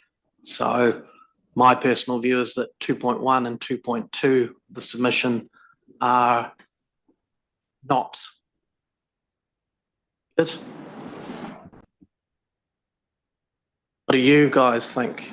And women and men, everyone. Well, I think maybe as a question, we could just throw that back and why, why did that, why was that's something that you've brought up, I guess. And I'd like to indemnify the staff from disagreeing with me. You just go for it. Before the staff respond, because of the timeframes, we didn't have an opportunity to bring you some early thinking and to get your feedback. So normally we would have got a bit of a steer. So this is from the work we've done and also from the general direction about where all these things are heading. So absolutely acknowledge that you may have a different view and that's perfectly fine. And normally we would have perhaps flushed some of that out and got some really guidance from you, but we couldn't over Christmas is the nub of it. Kia ora. I'll just answer part of that. I think what we've found is that the previous legislation that's already been enacted has been steering the sector in a certain direction in terms of outcomes and the way they expect the water services and infrastructure delivery to go ahead. And probably this is where I'd like Paddy to probably answer, if he could, in terms of where statements of expectation, water services strategies in this new draft legislation is slightly different to what normal CCO legislation is, and where the potential problems would occur between governance and shareholders. So if I may, I'll pass that on to you, Paddy. Yeah, sure. Thanks, Steve. Look, I'll comment from a technical perspective. I mean, ultimately, this is a political judgment as to whether you think the control is excessive or not. But what I can say is I can do a comparison between the level of control you as a council currently have over CCOs, and Tauranga City has CCOs, versus the level of control you will have in the future over a water organisation should you choose to establish one. At the moment, your control over a CCO is really set through a letter of expectation, or sometimes called a statement of expectation, that's typically issued around the end of the calendar year. That's taken into account by a CCO's board when it prepares the draft statement of intent. You, as the shareholder, have the opportunity to comment on the draft statement of intent. Ultimately, the board of the CCO adopts the statement of intent. You have the power to modify the statement of intent after it's been adopted by the board, but that requires a resolution of the council. And in my experience, it's not that common for councils to exercise that power, although they have it. And the reason for that is because most of the time CCOs have been established to allow areas of council activity to be run at arm's length, with high-level direction being set by the shareholder, but trying to harness the benefit of professional expertise from high-quality directors that you yourself seek out and appoint to the CCO board. Strangely, and I think I say strangely because this wasn't signalled at all in the government's policy announcements, that level of control has not been carried over into this legislation. Instead, what you have is the shareholders of future water organisations being given far more control over a water organisation. So the statement of expectations is much more powerful than the statement of expectations you currently have with a CCO. You'll have the same ability to modify the water services strategy that you currently have to modify a statement of intent, which is the equivalent document you currently have with your CCOs. You'll also have the power to modify a water organisation's budget. And I think the reason why these things are arguably excessive is because historically, and I think this is probably fair, there has been underinvestment in water services by local authorities across New Zealand. And that's partly driven by the politics of it all and elected members having to get re-election every 3 years. And the thinking behind the CCO model was that decisions about matters such as charging investment will be made by professional directors having regard to the needs of the network. Now, there is an alternative to that, and if councils want to retain greater levels of control, then they can do that by not setting up a CCO.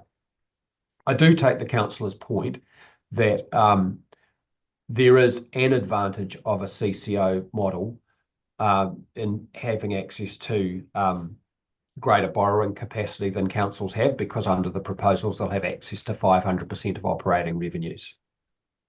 And so yes, you could enjoy that advantage whilst still having the higher level of control over the water organisation than you currently enjoy.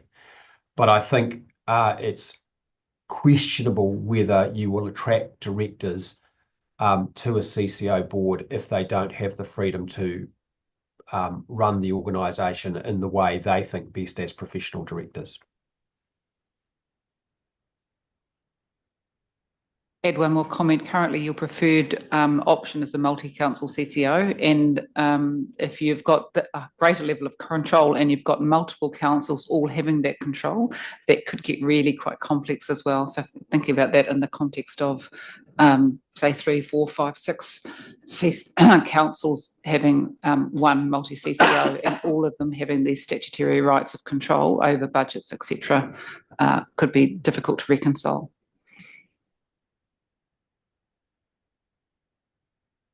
Councillor Roseburn.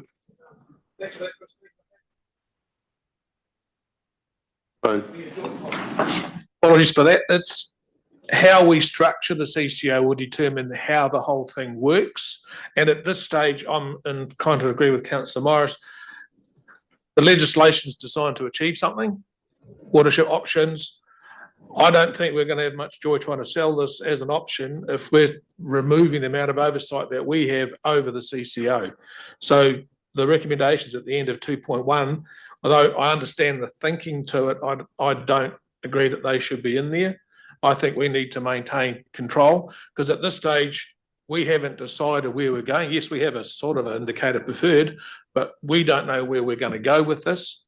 And we've got to remember we could be on our own as a one council CCO or a multi.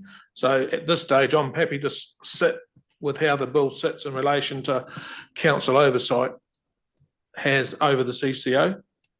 Around the, what we're trying to achieve with this, the part that I'm concerned is the lack of defined ownership of the water entity itself, or the pipes, or the infrastructure. To me, that's not clear enough. It's not concise enough around the council maintaining ownership of that infrastructure inside the CCO. It says the CCO can't sell something, but it's not clear enough to me that the shareholders own everything. Can we have certainty in that? No, I'm saying that 2.1, I don't agree that that should be there the way that is currently written.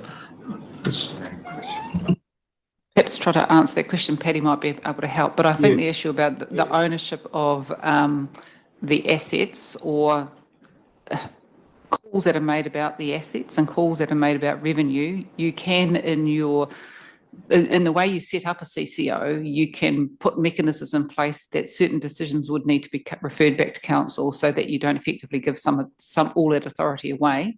I don't know, Paddy, if you want to comment on that. Yeah. So there are other mechanisms other than the legislation where you can still ensure that some calls aren't able to be made by the directors if that's what your will was. just check with Paddy that I'm on Yeah. the right end of the stick there. Yeah, two things. You're right, Christine. I think the most powerful document you have here is the statement of expectations under this proposed legislation. And through that statement of expectations, you could set expectations as to the pricing of water services. And it would then be left to the water organisation board to follow up on that. And if they didn't listen to you, then they could expect to have the water services strategy where the rubber really hits the road in terms of setting out how they intend to price their water services. They could expect to have that modified by you if they weren't listening to your expectations. On the second point regarding ownership of water organisations, I've heard this a bit actually from other councils. There is a statement which is quite clear in itself. It's buried in the legislation, and it says that a water organisation must be wholly owned by one or more local authorities or the trustees of a consumer trust. Now, you're not going down the consumer trust model, and so it is clear in the legislation that shares in the water organisation that you are potentially looking to establish could only be owned by a local authority. I have heard a bit of feedback along the lines of if guarantees against privatisation are a key part of local water done well, and certainly they were a key part of the policy announcements that were made by the government in about August last year, there should be a stronger statement than essentially that one subclause buried in the bill that I've just read out to you. Something right up front saying, councils may not transfer shares to, entities other than another local council or consumer trust. The officials will say it's there, but it's pretty well hidden.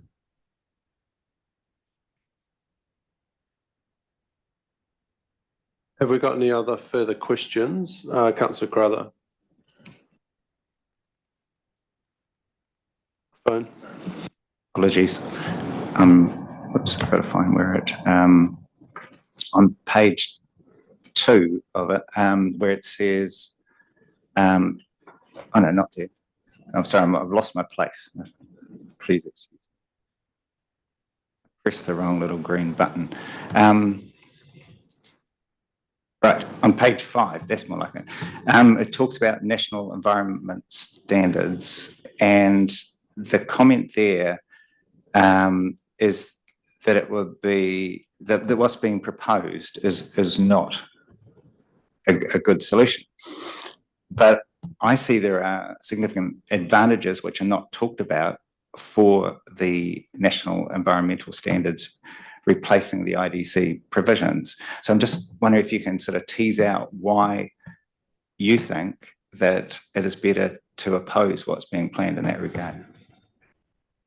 Could I answer that, Christine? Sorry, I think that's a technical point. I think, and this point came from your city planning staff, it wasn't that there's opposition to having a nationally consistent approach. It's just that the process for replacing your city plan provisions with standard national provisions should be a streamlined one, and you shouldn't have to go through a full plan change process to do that.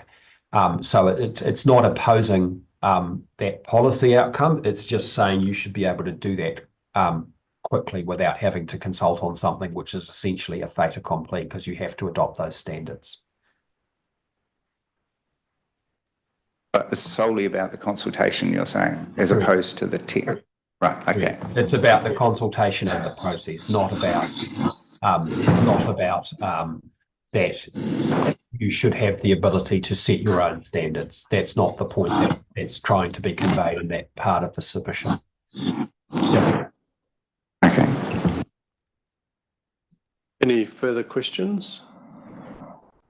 If there's no further questions, I thank staff and thank Paddy for coming along today to answer those. And I'll now ask for a mover and a seconder of the resolution, which we will get up.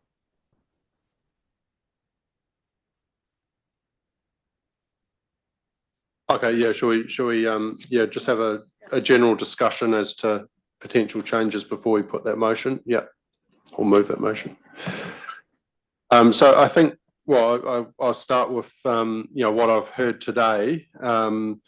I agree with the general consensus that, you know, hearing Paddy talk about that around the governance stuff, I kind of say, well, that's all the things we do actually want the ability to have. It's not a negative, it's a positive. And what I would, you know, I agree with Councillor Roseboom that that just gives us a lot more scope when we're setting up a CCO as to how we want it to work. And as we've seen around the country, you know, thinking of AT, for example, that's exactly, you know, they kind of lost control of that, and that was actually a negative. So I think, yeah, my personal view is we should remove any submission on the governance side of things, and then that gives us more of an ability. I understand Christine's comments around what that does. You know, it is a more complex situation when you add multi-councils, but again, as setting it up, we have the ability to decide on that. So, you know, just because a legislation is open to that control doesn't mean we need to take that, but also, you know, it will be good to hear from our people as to what they, you know, what sort of level of control, and I think it's been, you know, very well communicated that, you know, we must keep ownership and must keep control, you know, and the submission probably goes against that. You know, it is, I get the negatives, but I think apart from that, the letter and the recommendations are really good, but we should look to change that 2.1, especially around the governance side of things. Any other discussion? So if you want to do that, then just under B, approves the draft submission with the following changes, and then just say removal of whatever the direction is that you want to give in there.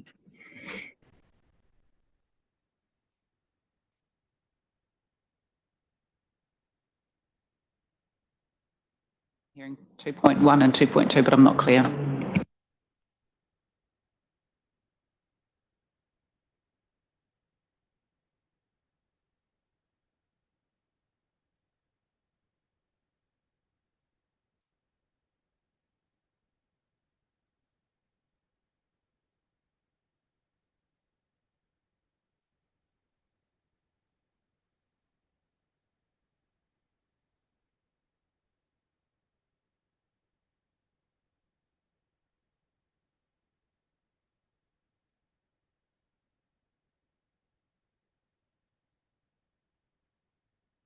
Shortens up our submission, but is everyone in agreement removing 2.1 and 2.2? Have we got any other suggestions or changes that people feel should be made?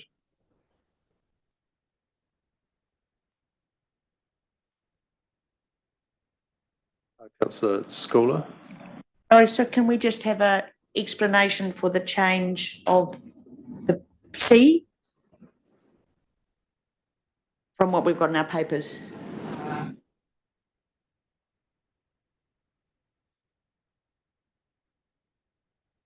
There's a couple of technical issues around development contributions, so I can't even, I've probably got to go back and look in my emails, which we're suggesting need to be changed to ensure that we can pay growth case for growth and provides all avenues open for that.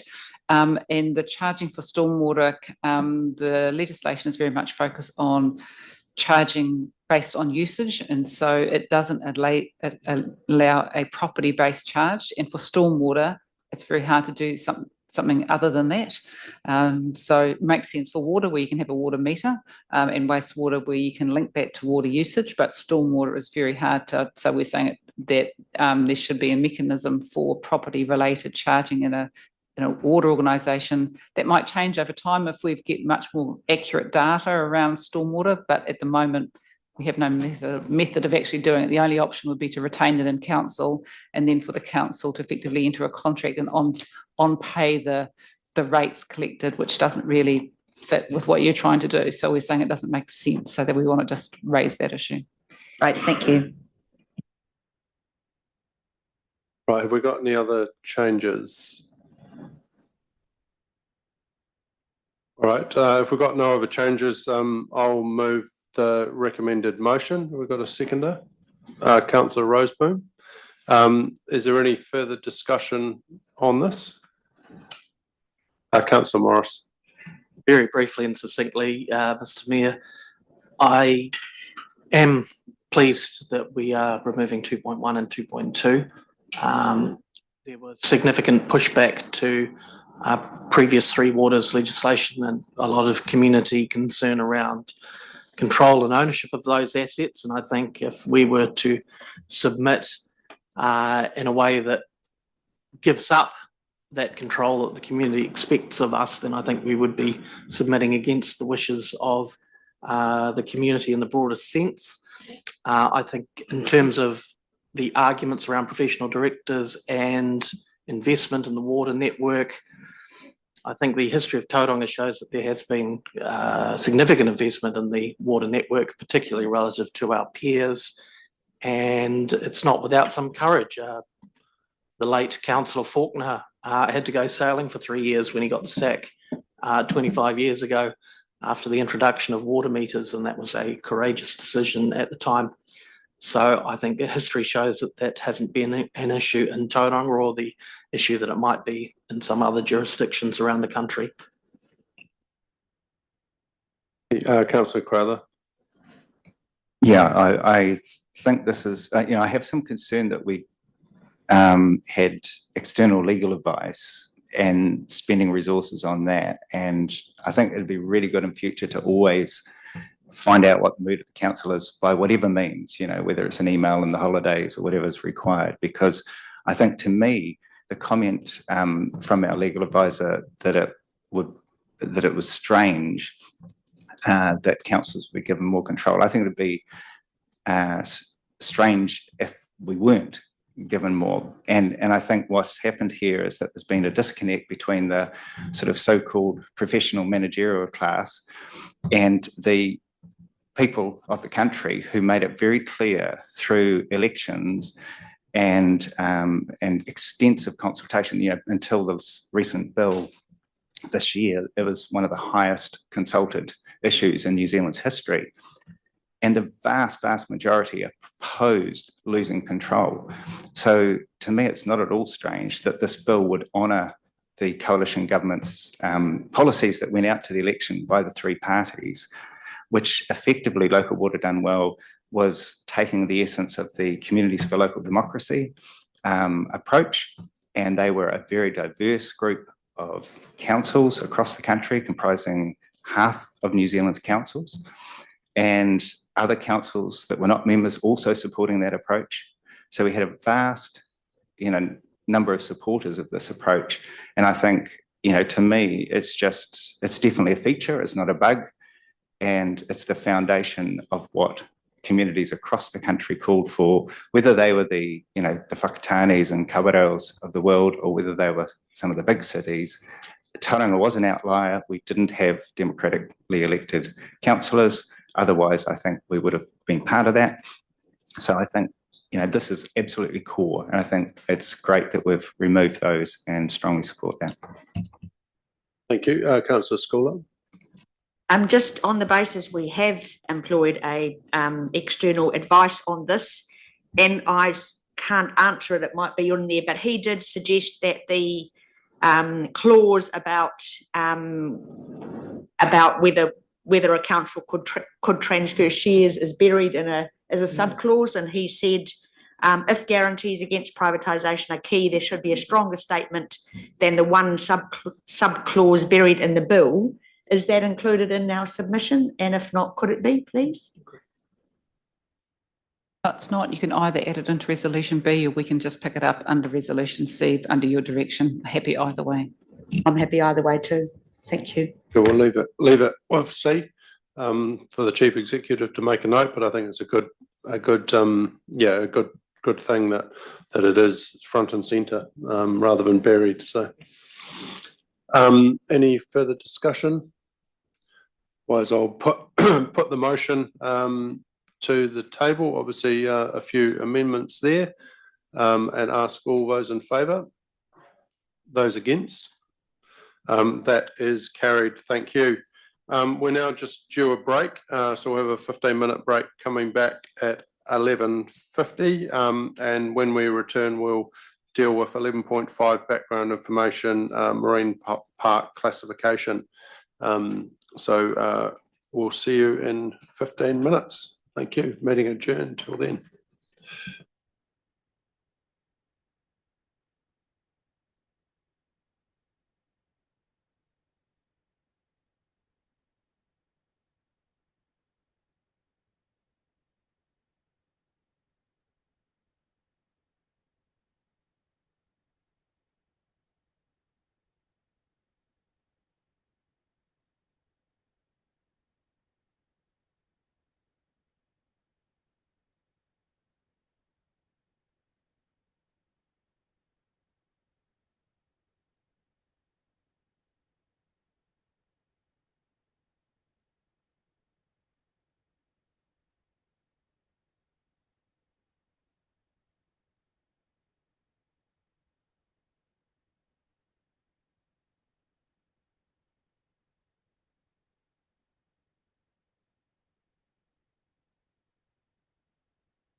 And we move on to background information, marine park reclassification.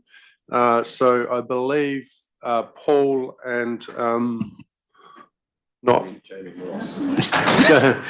got Jamie Ross coming. Oh, sorry, Jamie and Ross coming forward to speak to this. Thank you.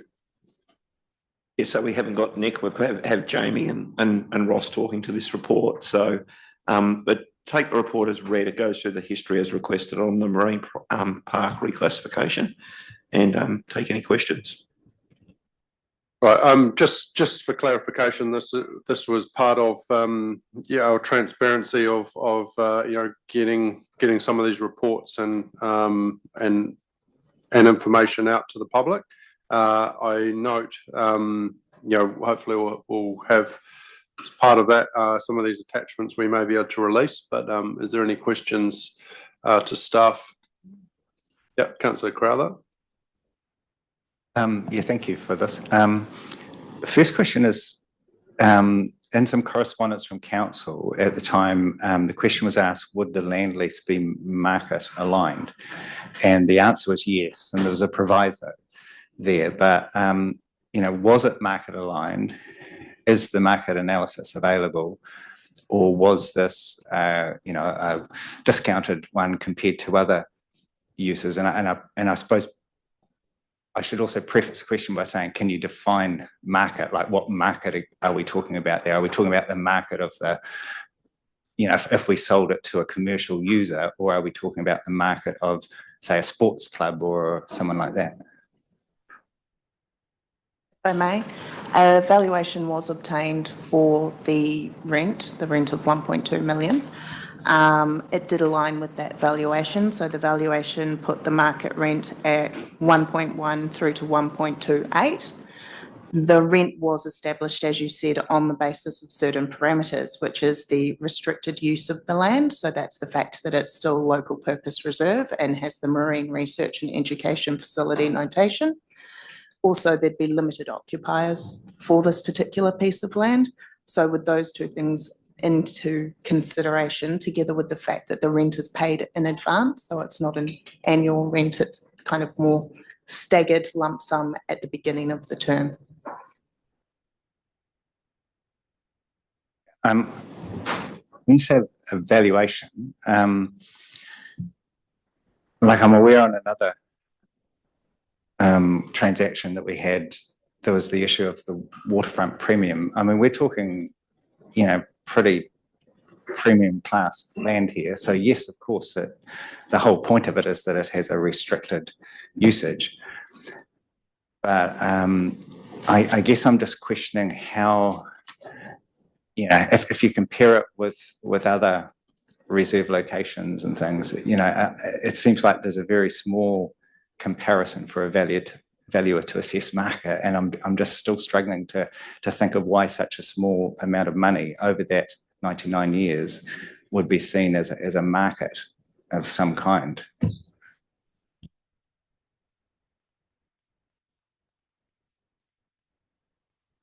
And if I've got any much more to what Jamie has said in terms of that valuation, it was valued based on the available usage of that land.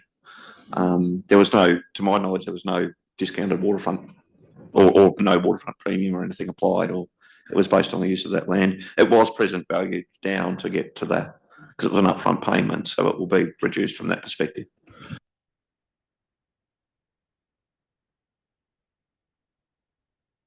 Councillor Kurak.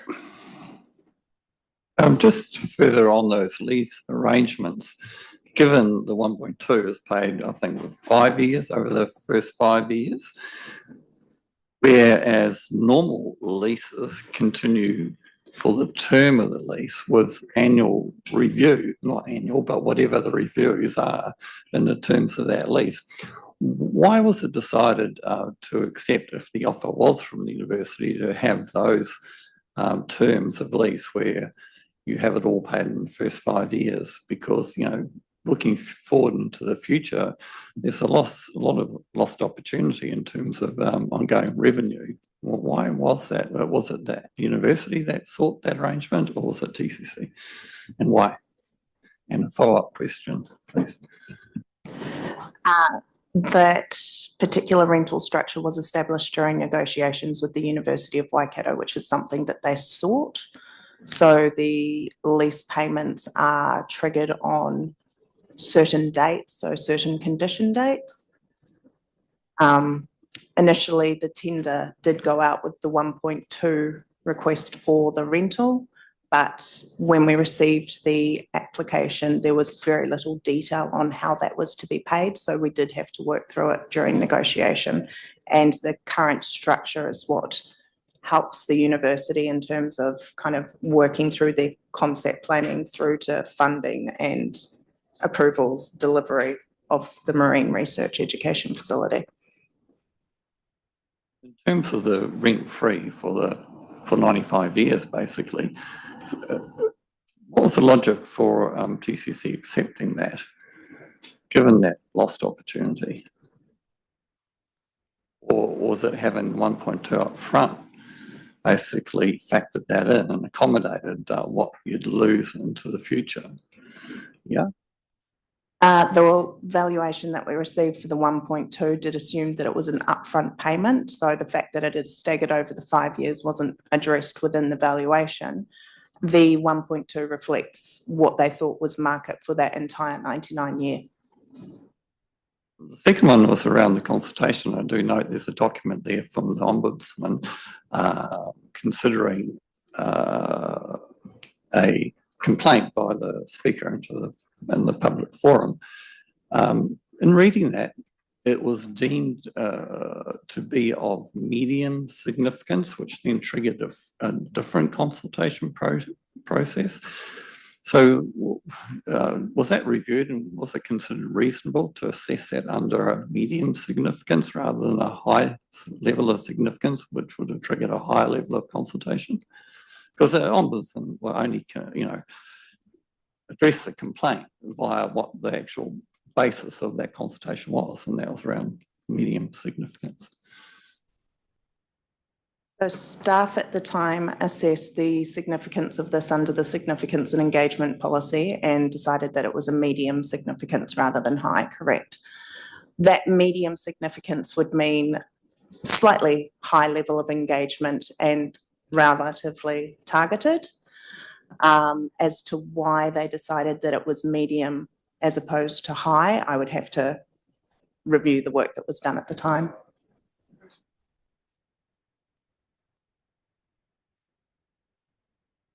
Councillor Taylor.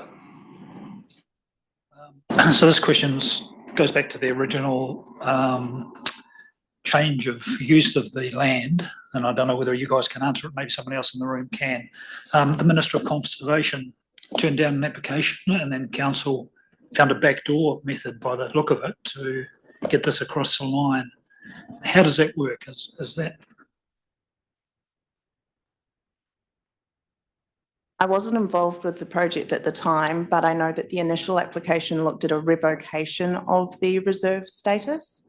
The option that we went with in the end was a reclassification of the reserve status. So this simply took the smaller area within the much larger reserve and reclassified 6,000 odd square metres for the purpose of local reserve, which then allows the university to both lease and build that structure on there.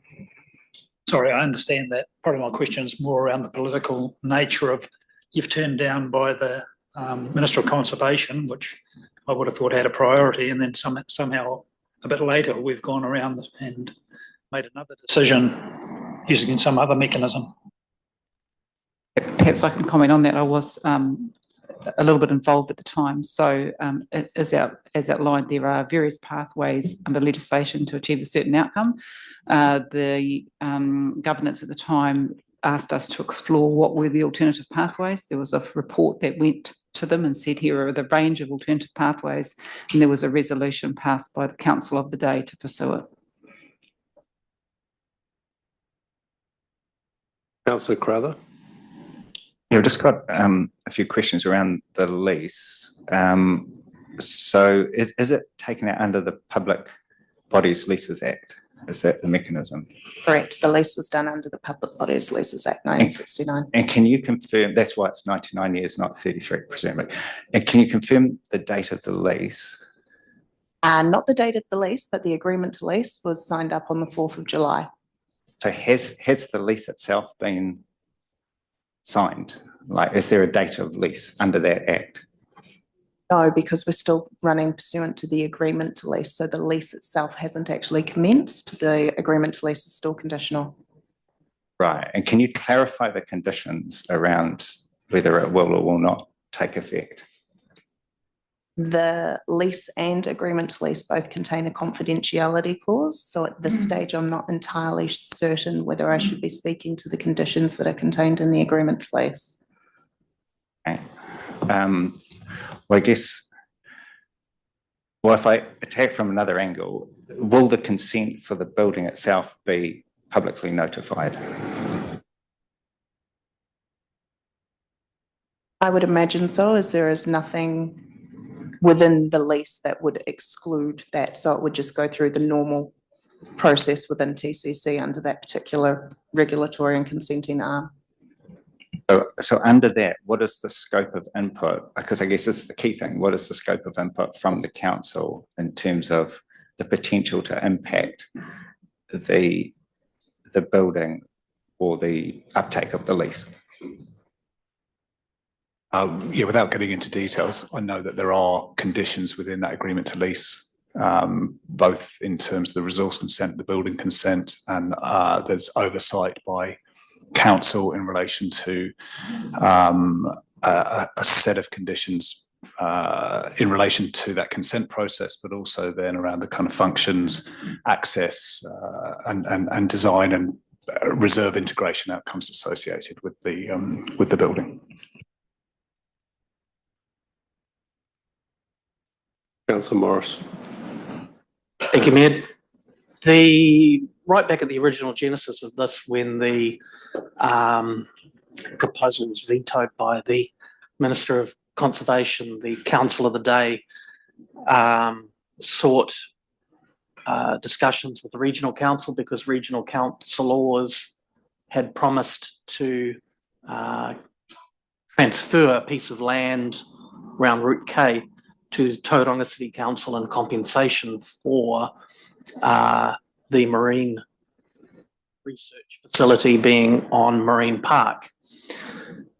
When the Commission did the alternate process, was that work stream picked up anywhere, or did it sort of fall by the wayside during the occupation?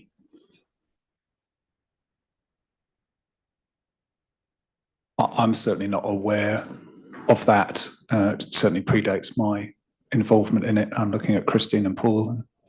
For clarity, on page 93 of our agenda, paragraph 20, resolution D, this was back in 2018, direct staff to discuss provision of replacement land with Bay of Plenty Regional Council. That was off the back of regional councillors promising to transfer to the city a piece of land of similar value to compensate the city for placing the marine research, or allowing the placement of the marine research facility there.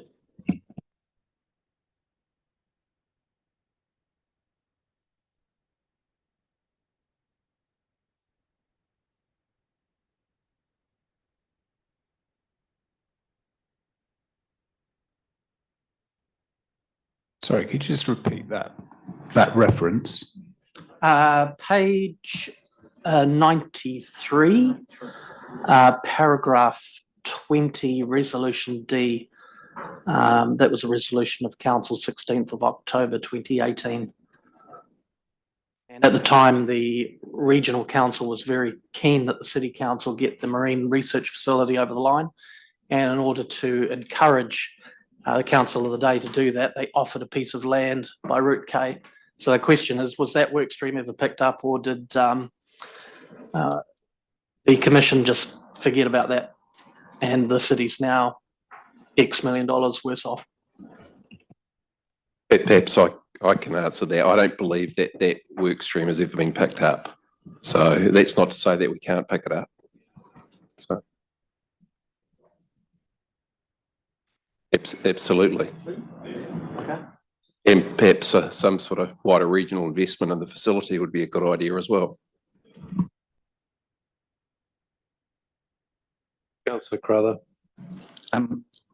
Does the 100-year sea level rise scenario retain the same width of public access along there? Have provisions been made in the, in the fine print of this agreement in terms of how we've got to do everything to the high sea level rise scenarios?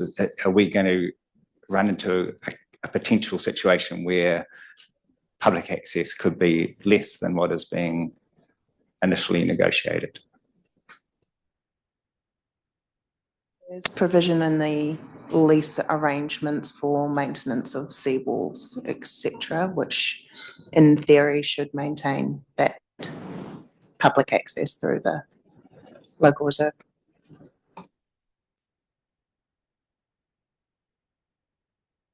Yeah, Councillor Crowther. Is there any reason from the staff why we couldn't request the market rent analysis, the market valuation, the cost benefit analysis, and the alternative site assessment to all be publicly released? And if they can't be publicly released, is there any reason why councillors can't see those?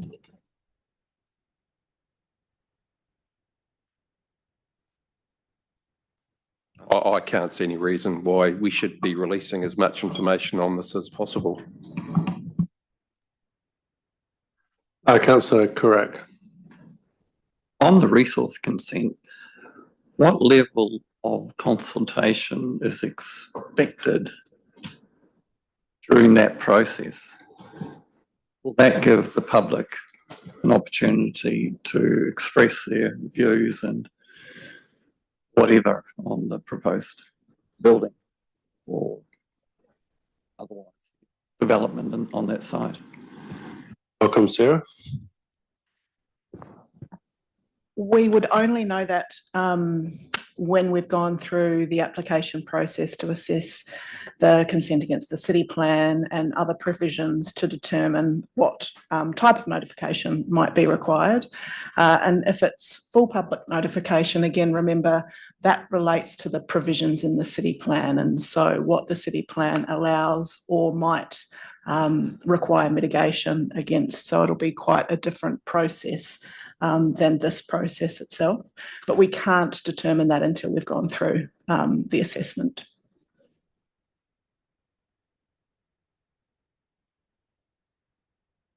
I just noticed in the some of those renders there's a walkway and path, etc. Is there any have we done any work on that? Is that just a drawing, or is that planned, or have we got any cost estimates, etc. for that? Who pays for that?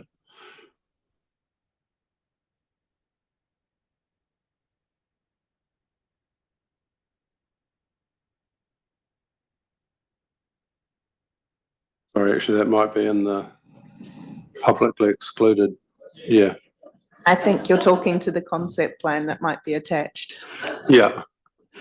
The concept plan is not TCC's. Yeah.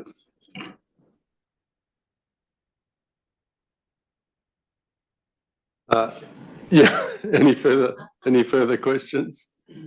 Oh, yeah. Yeah, Councillor Morris. Just seeking to confirm that attachments 1 and 2 will be transferred into the public domain today. Is that going to happen? Got 2. We're still waiting on Paul. I've heard back from the University of Waikato who aren't able to release it at this point. We have got a confidentiality agreement that restricts us from being able to do that at this point. Supplementary, if I may? Yeah. Sorry, was that the University of Waikato who have said that they don't want it released, or is it? Correct. They've said that. Okay. Thank you. I'll give a little speech on that later on. So, Crowther. I'm just thinking it would be helpful for us to go into public excluded to actually discuss some aspects around that, because otherwise we're kind of missing a part of the conversation. And I think it's important that we look at that, given the strong public interest.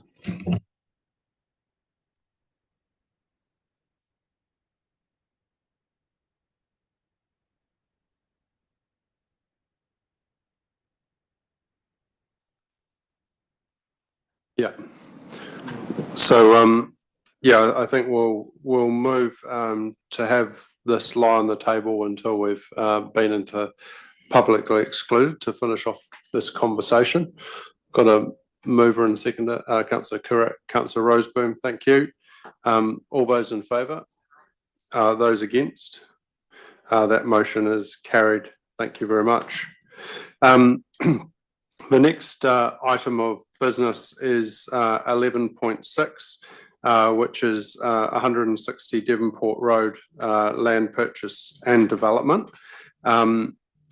There has been a number of requests for further information, and due to timing and not having a number of that information, I move that we actually leave this one lie on the table until the meeting on the 3rd of March, I think. Is that correct? Yeah, so therefore I'll just I will move a motion that we leave this report lying on the table until the meeting of the 3rd of March. Do I have a seconder? Yeah, Councillor Schooler. And in that time, obviously, we'll try to get all the questions and information that we require. I ask all those in favour. Those against? Thank you. That motion is carried as well. So what we are now going to do is we're actually going to break for lunch for half an hour. We'll come back at 12:45. When we come back, we will consider the Resource Management Act submission, which is 11.9, and then at 1 o'clock we will start with the alcohol control bylaws, listening to the submitters and move on from there. So thank you. We'll have half an hour break till 12:45. Thank you.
Right, we'll come back together and we'll start off with 11.9, submission on resource management, consenting and other system changes, Amendment Bill 2024.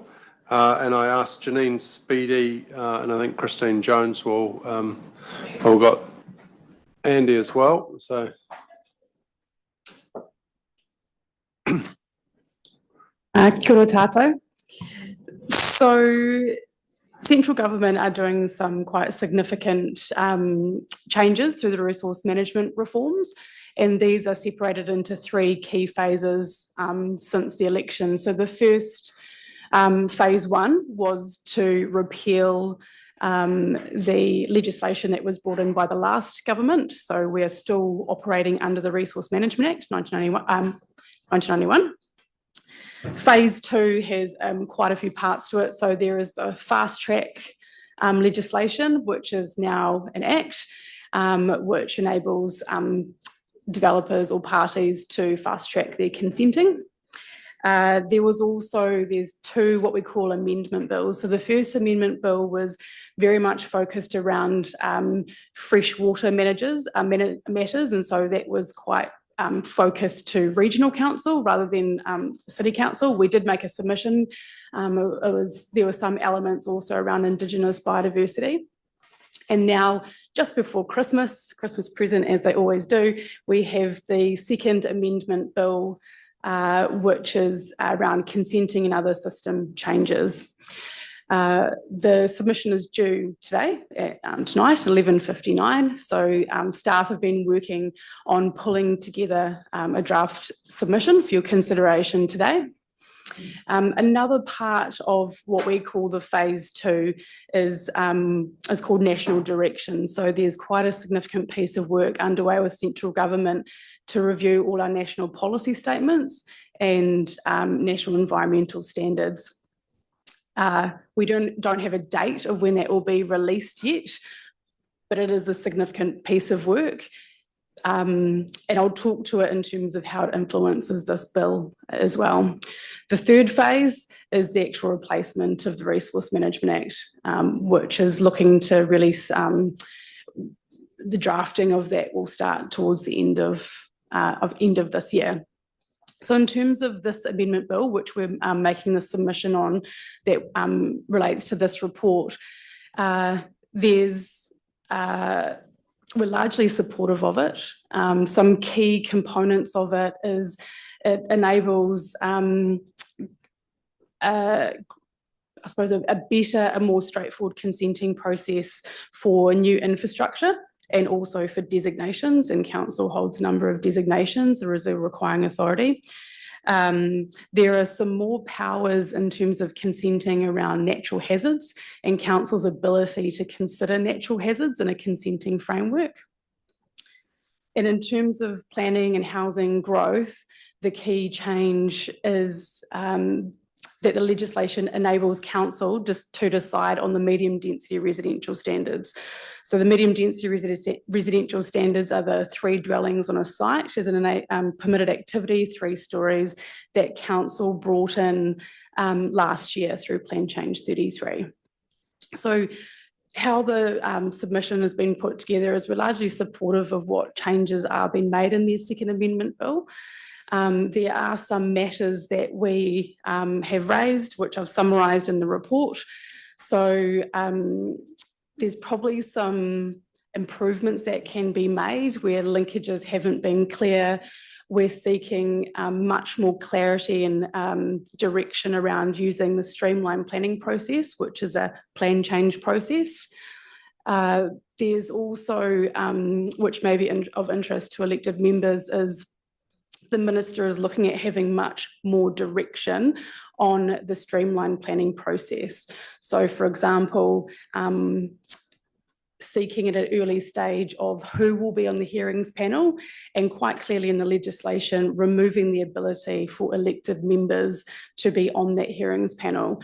That is a key submission point that we have made that we do not support, and we consider that the current legislation within the RMA to set up a hearings panel is it works well, and it should be up to a council to decide who sits on that panel and whether there are elected members.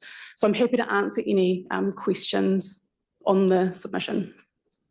Thank you very much, Janine, and I just want to say thank you for the layout, because it makes it very clear through that submission about what we're talking about, the discussion and relief sought. So that's that was very easy to follow. Thank you. Any questions? Yeah, Councillor Schooler. Thank you, and just seeking a bit more information. So just in terms of the where this fits with the commentary feedback we've had from Mount North, and what's the opposition to plan changes there. Can you explain how you believe the submission supports or otherwise the viewpoint from a pretty strong contingent from Mount North, please? So the proposed changes through the amendment bill and what we've submitted on is really about the process for council. So the first one, we through the submission are saying, yes, council should be able to make a decision on the medium density residential standards as an optional. In the legislation, as part of council making a decision on the medium density residential standards, if you seek to alter them or remove them, the second part of that clause is that you undertake a plan change to make that change, but as part of that plan change, you must also consider any non-compliance of the National Policy Statement on Urban Development. So that's what I alluded to earlier. We don't know what the National Policy Statement on Urban Development says yet, because we haven't received it, and the wording and what it requires council to do will be very important. But all indications from central government is that that document will require council to provide 30 years worth of feasible land. Now that's really important for our council where we don't currently meet that requirement.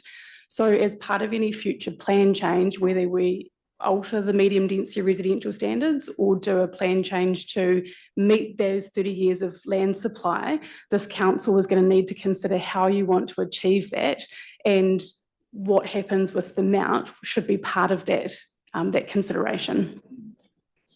Perhaps just to clarify a bit further, the issues that have been raised at the Mount are not to do with the medium density residential standards, they're to do with the greater level of height and intensification. So they're not really dealt with through this bill specifically, and we need to wait until we get the revised National Policy Statement for Urban Development, which we're expecting to have seen by now, but there's been some delays with that work, so we're not quite sure when that will be available. Thank you. Councillor Crowther. Yeah, thanks for a very clear report. Can you just make sure that I'm on track here, that can you tease out the difference between zoned land and feasible land, and the sort of the sequencing of what we'd have to do if this goes ahead as you'd expect? Well, look, we don't know what the new provisions in the NPSUD are going to talk about, but there has been a heavy focus on making sure you get the land zoned, and the land that you zone is feasible for development, i.e. that a developer would make profit out of it and it would be a project they would proceed with. So that's been the focus that we've heard so far. There's obviously a lot of infrastructure that needs to be supplied, and a lot of infrastructure that we can't afford at the moment. So there's separate reforms around that, which again, releases, I guess, are imminent to understand, whether that will help resolve our infrastructure funding challenges or to what extent. So yeah, there's still some detail to come, but in terms of the zoning perspective, the focus so far from what we've heard from the government has been on getting your 30 years of land supply fully zoned and operative, and it has to be feasible for development. So if there weren't funding tools available, but just financing tools, wouldn't the implication of that be that we would have to increase the investment in our long-term plan to enable, that to happen well before the actual houses were going to be built, up to 30 years by definition? There hasn't been anything that we've heard so far to compel councillors to invest more to ensure that that live zoning is serviced. So that's where I guess their other reforms are around identifying solutions to that issue. Yeah. So, but we just need to continue to watch what comes out, because we've only had general policy so far. We haven't had the detail, and obviously there can be some differences through that policy making process. Councillor Roseboom. Yeah, thanks very much for the report. Very helpful. Now, in relation to hazards or natural occurring hazards and the recent impact of both the inundation zones and the slope hazard zones, that's going to seriously impact the amount of actually feasible buildable land that we're going to have. So does that mean we're going to have to push further to meet that 30-year proposed readable developer land for housing? When we do our development capacity assessments, we allow for those things. I think when we did the plan change 33 work, we would have allowed for the most recent sort of, I think by inundation, you're talking about the flood hazard risk. Yep. And the slope hazard information was available at that time as well. So yeah, it does have an impact on development capacity that's available for development. Any further questions? No further questions. Thank you, staff, for that. Again, we'll just open up some discussion before we put the motion on the table. Is there any discussion or changes anyone wishes to seek? We're happy to. Yeah, Councillor Baker. Kia ora. Sorry for being late. No, the submission's good. I just think it's good practice, considering we ran out of time to engage with mana whenua with to at least send them the draft submission. We did say we would do that with one of our previous submissions, so just consistency I think would be key. And at any, just it's good practice on engagement, not just for Māori, but for anyone, that we build in meaningful time for engagement and consultation. And something as significant as the RMA needs kind of that courtesy given to people who have a lot of skin in the game. But yeah, just the courtesy on sending that draft submission through, so it's consistent. Thank you, Hautapu. All right, is there any further discussion? If there's no further discussion, I'll ask for, oh, sorry. So just further to my minutes this morning, is that then an action, Councillor Baker, that we should have as an action that happens and happens going forward, so that we make sure it's just not a comment that's in this meeting and not always there? Probably by royal decree, yes. Yeah, I think we can note that as an action in the minutes. So thank you. Yeah, so I therefore ask for a mover and seconder for the motion. If we can get that motion put up. Councillor Roseboom will move. Councillor Crowther second. Thank you. Just wait for it to come up. So this is basically receiving the draft submission on the resource management, consenting and other system changes amendment bill 2024, and endorses the submission to the select committee on the resource management consenting and other system changes amendment bill 2024, included as attachment 1. Yeah, as I say, it was very clear and easy to follow. So we'll put that to the council. All those in favour? Those against? That motion is carried. Thank you very much. I just want to mention 11.7 temporary road closure report for event March to June 25. That was just withdrawn due to the Oceania Championship Triathlon being cancelled on Friday, the 7th of February 2025. So we don't need to look at that one anymore. Now we go back to the public submissions and hearing of submitters on the alcohol bylaw. We've got a few people here, so thank you for coming. And just before we get into this, so everyone's aware of what we're talking about, there has been temporary bylaws put in every year since 2018 that effectively stops people drinking on the beach, which is basically down the Ocean Beach Road. That's most of the area. And this restricts drinking between the hours of 9 p.m. To 7 a.m. From the end of October through to the early April. So that's what the submitters are talking about today, and it's whether we should the motion that we're going to look at is whether we should make that temporary bylaws that have been to council every year permanent going forward and added to that bylaw. So we'll now invite some of the people that have put in submissions and wish to speak to those. Have we got Greg Stevenson here? No. Okay. Have we got Selwyn Vasey? Okay. So first one, Kerry McCaffrey. If you could come forward, please. We've got.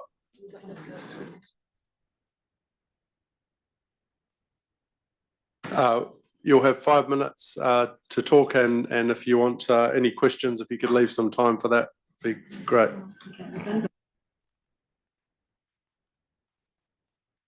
Okay, my name's Kerry McCaffrey, and I'd just like to say that I'm a recovering alcoholic of 25 years continuous sobriety. Okay. I don't expect, it's just one day at a time. Okay. I want to make you aware that there is a pandemic going on in Tauranga with alcoholism. It is a nightmare, and nothing's been done about it. So this is part of I know it's not the exact area that we're looking at, but it is definitely part, and I thought it should be brought to your attention, that the average alcoholic is not the guy that you see in the park bench or in the street with the brown paper bag anymore and the gabardine coat. The average alcoholic lives next door. They live right next door to us. Alcoholism touches everybody. It doesn't care what colour you are, it doesn't care what you do. It destroys you and it destroys complete families. This is a family disease, okay? So we're living in the problem. Nothing is being done. In Tauranga and in New Zealand, quite a few years ago, they closed half of the treatment centres for alcoholics. And that was a huge mistake because Queen Mary was really big. A lot of people went down there, completely closed, just overnight, just goodbye. So we've got about 3 or 4 places in the whole of New Zealand where these people can go that want to get well, that want to go into recovery. That's my point. It destroys everything. It destroys family. And Once Were Warriors out there is alive and well. I see it every day. I see it every single day. The abuse, the trauma, especially the children. I am a child of an alcoholic. My son is an alcoholic. It's rife through families. It's hereditary. My Irish Catholic family is full of it. But we also have a lot of recovery because my father came into AA and he started the ripple-on effect. Okay, I'm really passionate about this because nothing is being done. This is a huge problem. Anyway, what I'm asking you for is to look at is somewhere where these people that want to get recovery can go and detox because there's nowhere for them to go. I was drinking and I wanted to say, so that right, I've had enough, I've reached my rock bottom, I want to stop drinking. I go to my doctor. Where's he going to send me? There's nowhere for me to go. I need somewhere safe for a week, just initially a week, to detox medically, because if you detox white turkey or cold turkey, you can become very ill, you can have seizures, and you can actually die. So it needs to be done under a doctor's supervision. Mental health don't want to know. Whare, they are full. They're full of people, they don't want to know about alcoholics. And I don't blame them, they're a pain in the neck, actually, especially when we're drinking. In recovery, we're actually quite nice people. The hospital, they don't want to know either. They will detox people, but they do it under duress.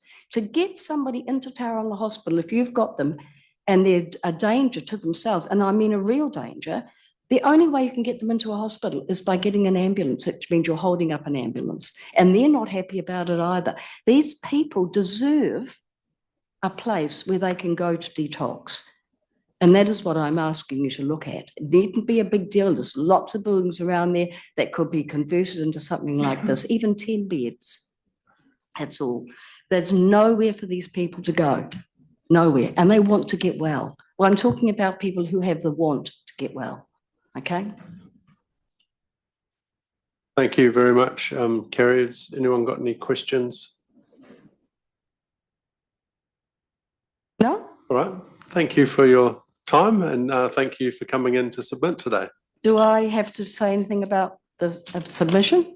If you'd No? like to. I just support, I think it should be 24/7. Yeah. Personally. Thank you. Thank you for listening.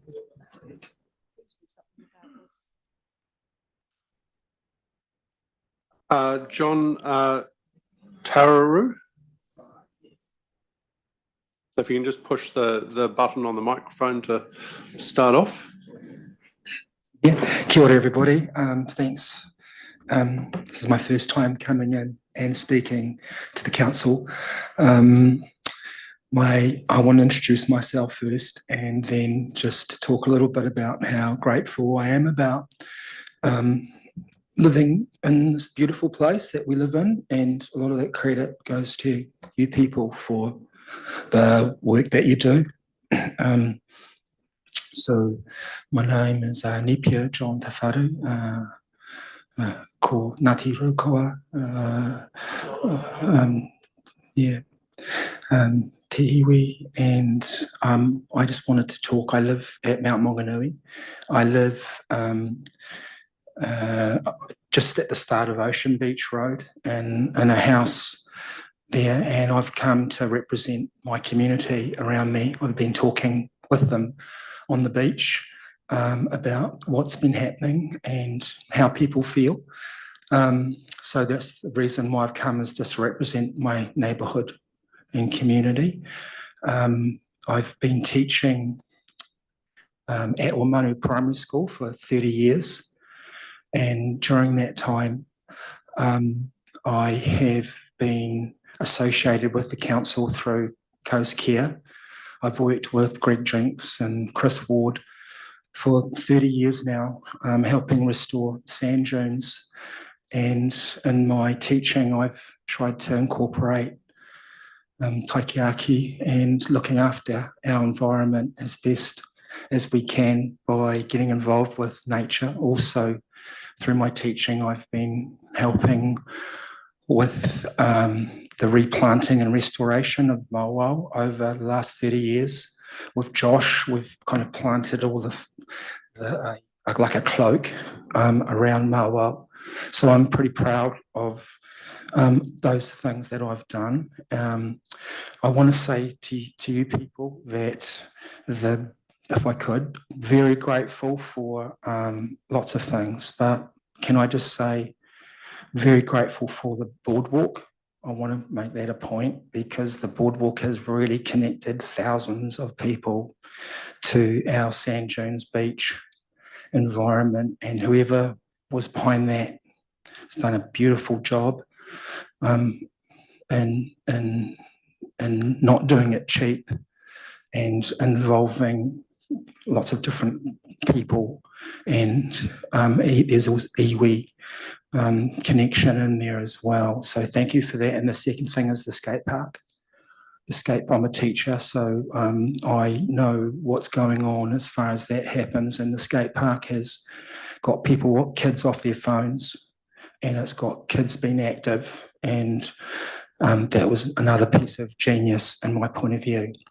So the important thing I need to talk to you today is about if I can, talk about the alcohol ban and what's been happening on the ground level over the last couple of years as a resident down Mile Street. So we live right on the edge of the roundabout. The roundabout this is on Marine Parade and Ocean Beach Road on the corner there. That's where the temporary alcohol bylaw finishes, right down the access way. It's called Access Way 3.8. On the right-hand side of that, there hasn't been any restriction on alcohol down to the surf club. On the surf club, there's 200 metres this way and 200 metres that way. I wanted to come along and talk about that because to me, the issues we've had on the ground have been that whenever there's been groups drinking down there over the last couple of years, there's been a direct relationship to a lot of trauma, actually. So the trauma that we have is that all of us, kaitiaki, all the surfers, all the community are picking up glass from broken glass, and lots of it. We can tell when it's going to hit. What's frustrating for us is glass, broken glass, bonfires still going in the morning, and people who are walking down the beach are having to put it out. Fires in the dunes. You know this anyway. I'm just telling you stuff you know, but I'm just giving you some facts. Two or 3 weeks ago, there was fireworks, and it started a fire in the dunes, right beside the houses just above there. I was lucky some fishermen were there. They put it out because they told me. There's also that we've had sofas, three sofas put in amongst the pūtakawa trees that are growing on the sand dunes with a fire and broken bottles in there. That's quite regular occurrence. So the locals are the people who are generally having to try and clean this up just continuously. Not continuously, there's patterns of it throughout the year, but it's not just around Christmas time and New Year, it's to do with other patterns. The problem's been and the anxiety and the fear, I can say that comes about with not when it's happening, but afterwards. We know when there's a big party going on, we know it's going to happen because people are walking down there with trolleys of wood. So we go, oh no, it's happening, all of us. Then the fires are built, people get drunk, and then comes, unfortunately, it used to be just a bit of broken glass that you could pick up, but that's different now. For the last 3 years, we've had almost guaranteed damage to property, damage to cars, theft, and house burglary. So this is a problem that we are trying to deal with. It's fear. The problem is that I see with the community is a fear to respond, are scared to respond. For example, we had a group come past our place. They tried to smash the car windows. They've been drinking down in front of us. Smell the smoke, and we've been down watching it earlier in the night. Come past, try to smash the window, shove the stander that they picked up off the side of the road through the front thing, through the radiator, and then so I poke my head out the window. I get abused. I'm on the phone ringing 111. They are telling me not to go outside. Okay, I'm 60. You know, I'm of the generation of something's going wrong. We've got to go out and try and sort it out. So it's, you know, they're yelling at me across the top of the fence. So they know who I am and where I'm living. And I go out, follow them home. The police responded on that occasion because I called 111 because I went out the gate. Usually they'll say to me or to anyone else who rings up, don't go anywhere, just let it go, we'll get someone to it. And there's no urgency to it. So this is the problem that we have. And I could tell lots of stories, but I'm not going to. I'm just going to say what I think we can do is we can maybe, I don't mind whether you decide to have it permanent or temporary. What we need is to be able to respond to somebody, to the police, and have them prioritise this little issue that we have, but it's a big issue to us. I know they've got issues with drugs and with car accidents and lots of other priorities, but we feel like we've been left out. It only becomes an issue and prioritised if there's a point where someone's going to get in danger. So there's a little bit of fear in there. So what I'm thinking is the best thing to do is if we put a submission in that either is temporary or permanent about banning alcohol for certain periods of the year, we have to make sure that it's communicated really clearly, and we have to make sure that the police can respond, because at the moment they can't respond. They come down the track, maybe they get to the top of the track and they go, what, they're drinking there, they're 100 metres that way, 50 metres that way. They can't, what can they do? They need to have a clear message to say, go, there's a party going on, go down early and say, what are you people doing drinking here? You can't drink, most of you are underage, how old are you, kind of thing. Move on, get out of town. Then there's no more issues coming on following that. So that's what I wanted to say. Is just can we have clear instruction on the rule, whether it's permanent or temporary, doesn't really matter.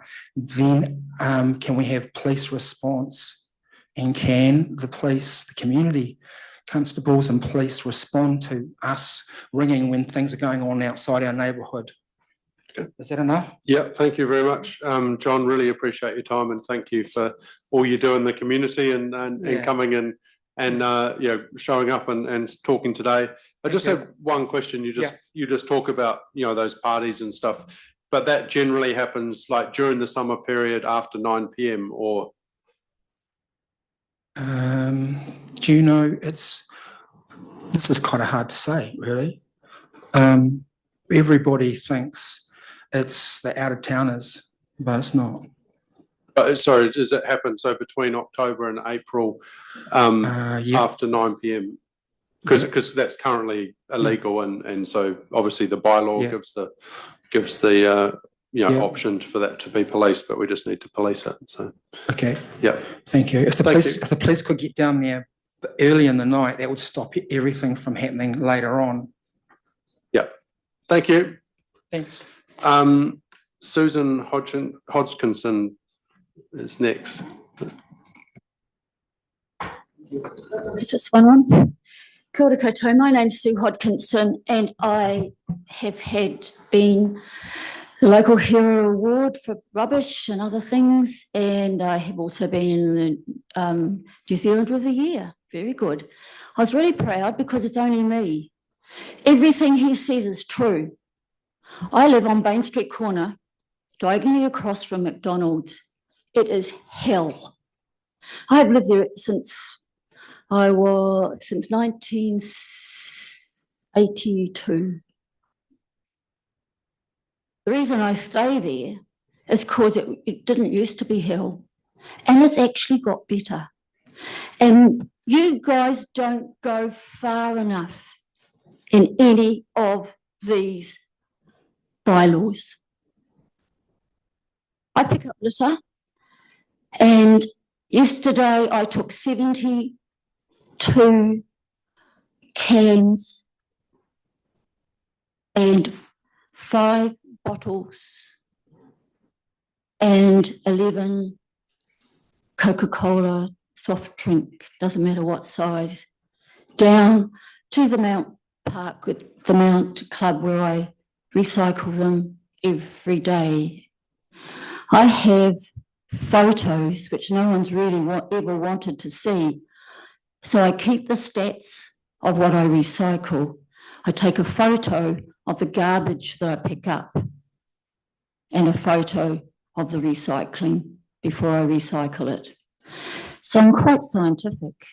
I've got a degree in geography, I'm a teacher, and I've been a social worker for 40-something years, and now I'm 75. Who's going to do this when I stop? I agree with the liquor ban, but for God's sake, why hasn't the whole Mount got the liquor ban? Wanganui Road, where I live, is disgusting. Saturday morning, 3 o'clock, I was woken up.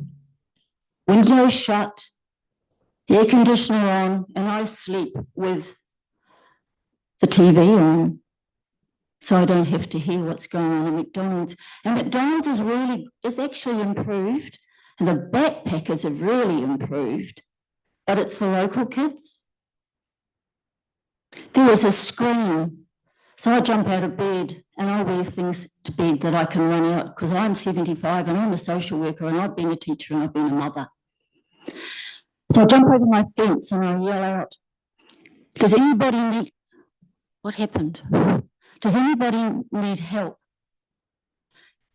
And these four really drunk people, how do I get this going?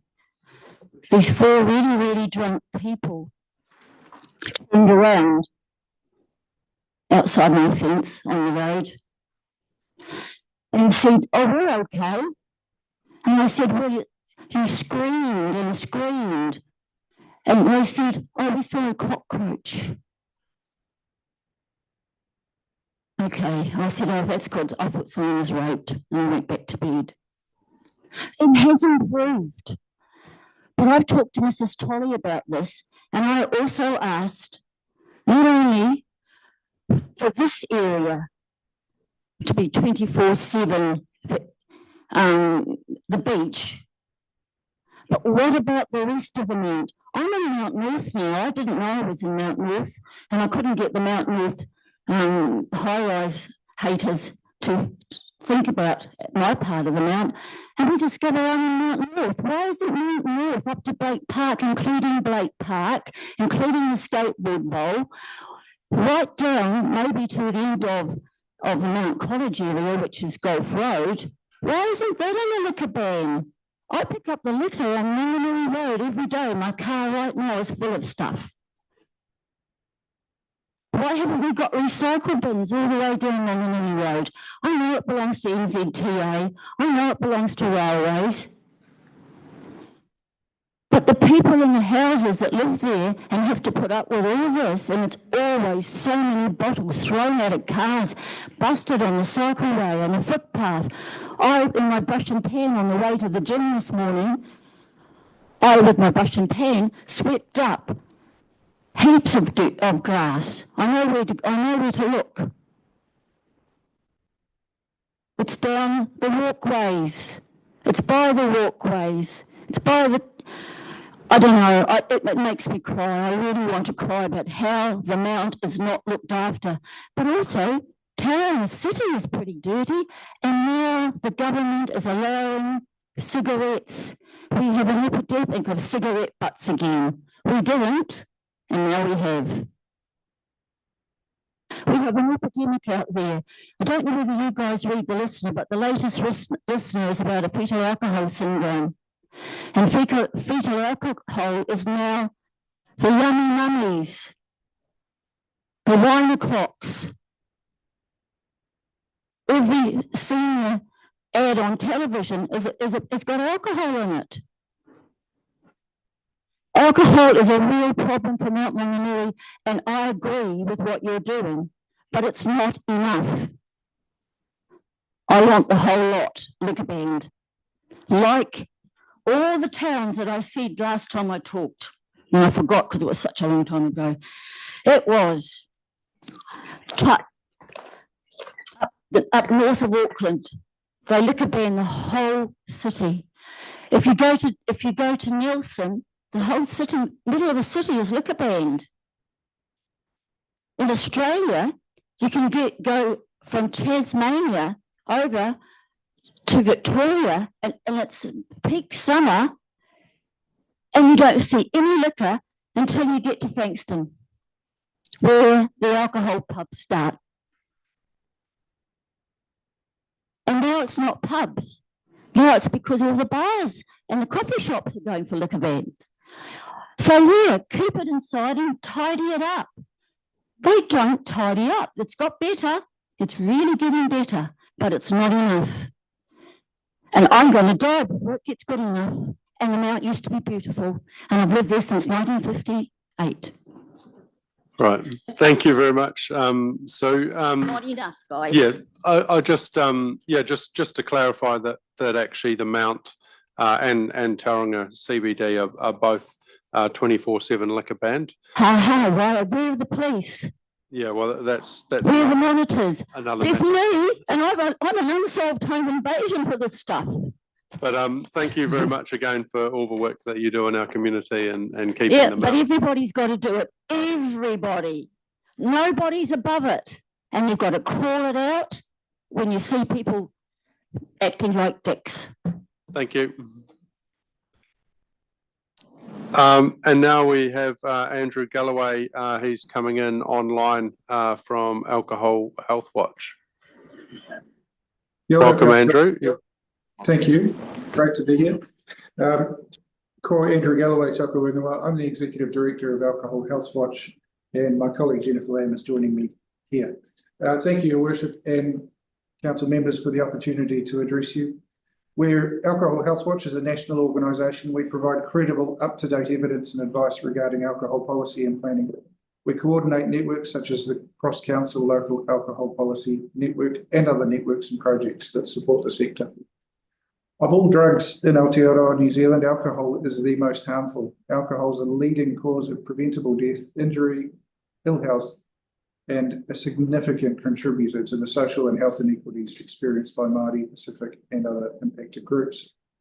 Alcohol is a component cause for more than 200 disease and injury conditions, and it's the leading behavioural risk factor for death and disability-adjusted life years lost amongst New Zealanders aged 15 to 49.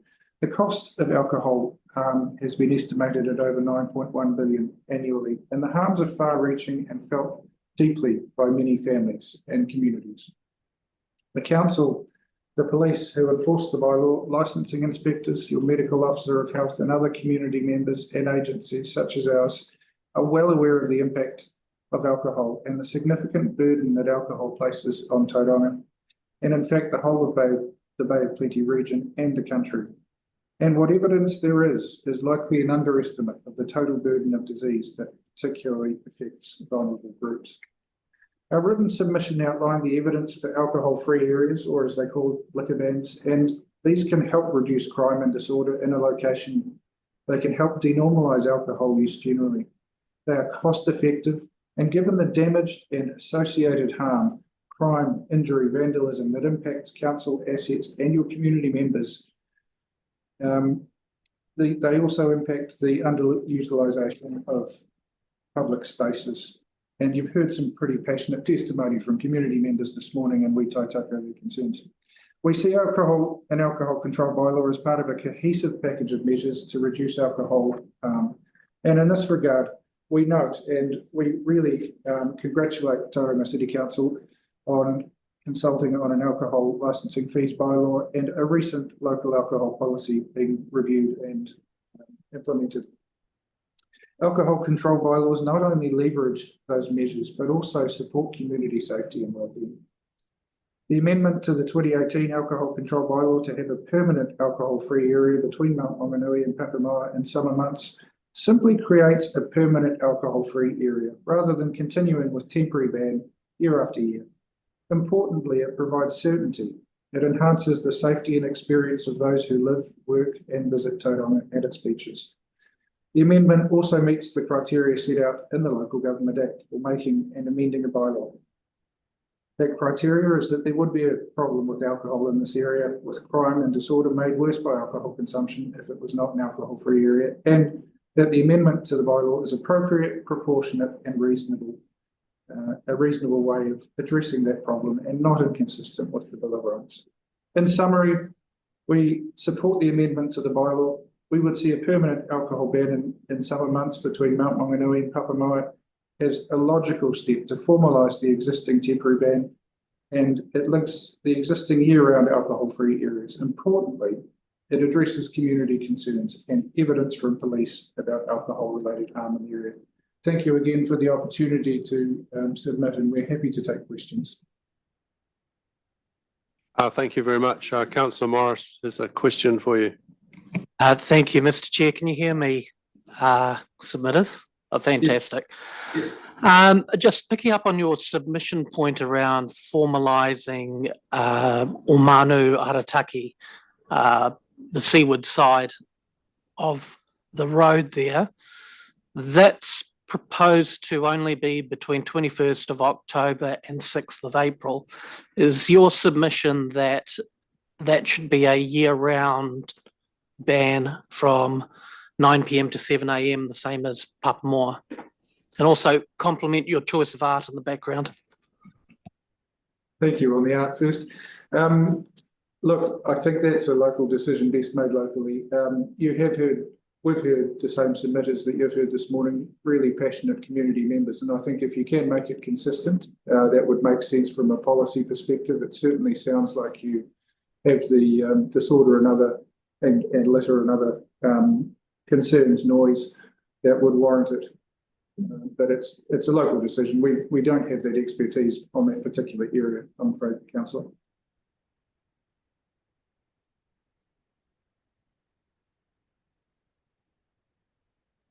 Any further questions?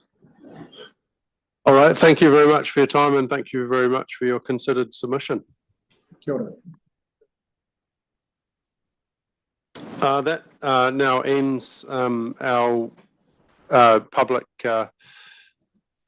forum where we've heard about the alcohol bylaws. I'll now move on to the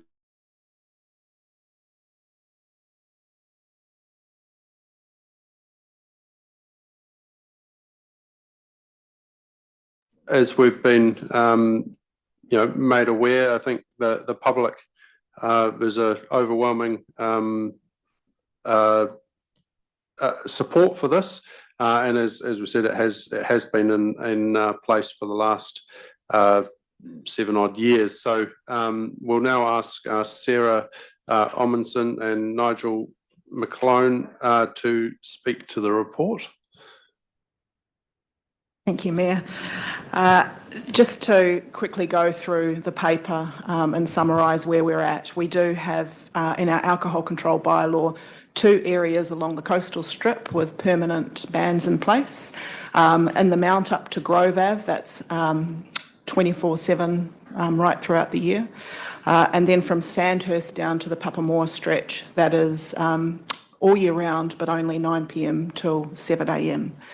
So there's that area between Grove Ave and Sandhurst Drive that at the moment, without any temporary ban in place, people can consume alcohol all year round, all through the day. So to fill that gap, council since 2018, as you mentioned, Mayor, have been putting temporary alcohol bans in place. When this council made that decision for the 7th time last year, you also agreed to look at a permanent ban there's a lot of administration associated with doing that. Clearly 7 years is essentially permanent and this becomes a permanent ban. And you've heard community members, the police aren't here to talk through their concerns, but you have seen the letters that they have provided council to talk about their observations of behaviour and alcohol related harm and a request because the bylaw allows them to undertake enforcement action. So we consulted through November for the whole month, over 200 submissions, 70% of people in support of making that ban permanent. You've heard today from people fully in support of that ban.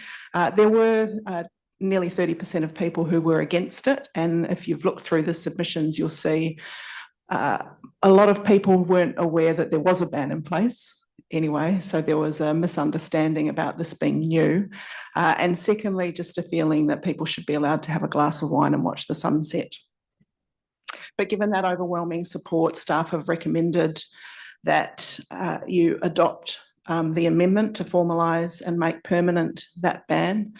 I should note that the alcohol bylaw needs to be reviewed in 2028. And so there's been some suggestions through the submissions and that you've heard today on how the bylaw could be improved or changed. And that can be a good conversation that happens when we start that review in 2027.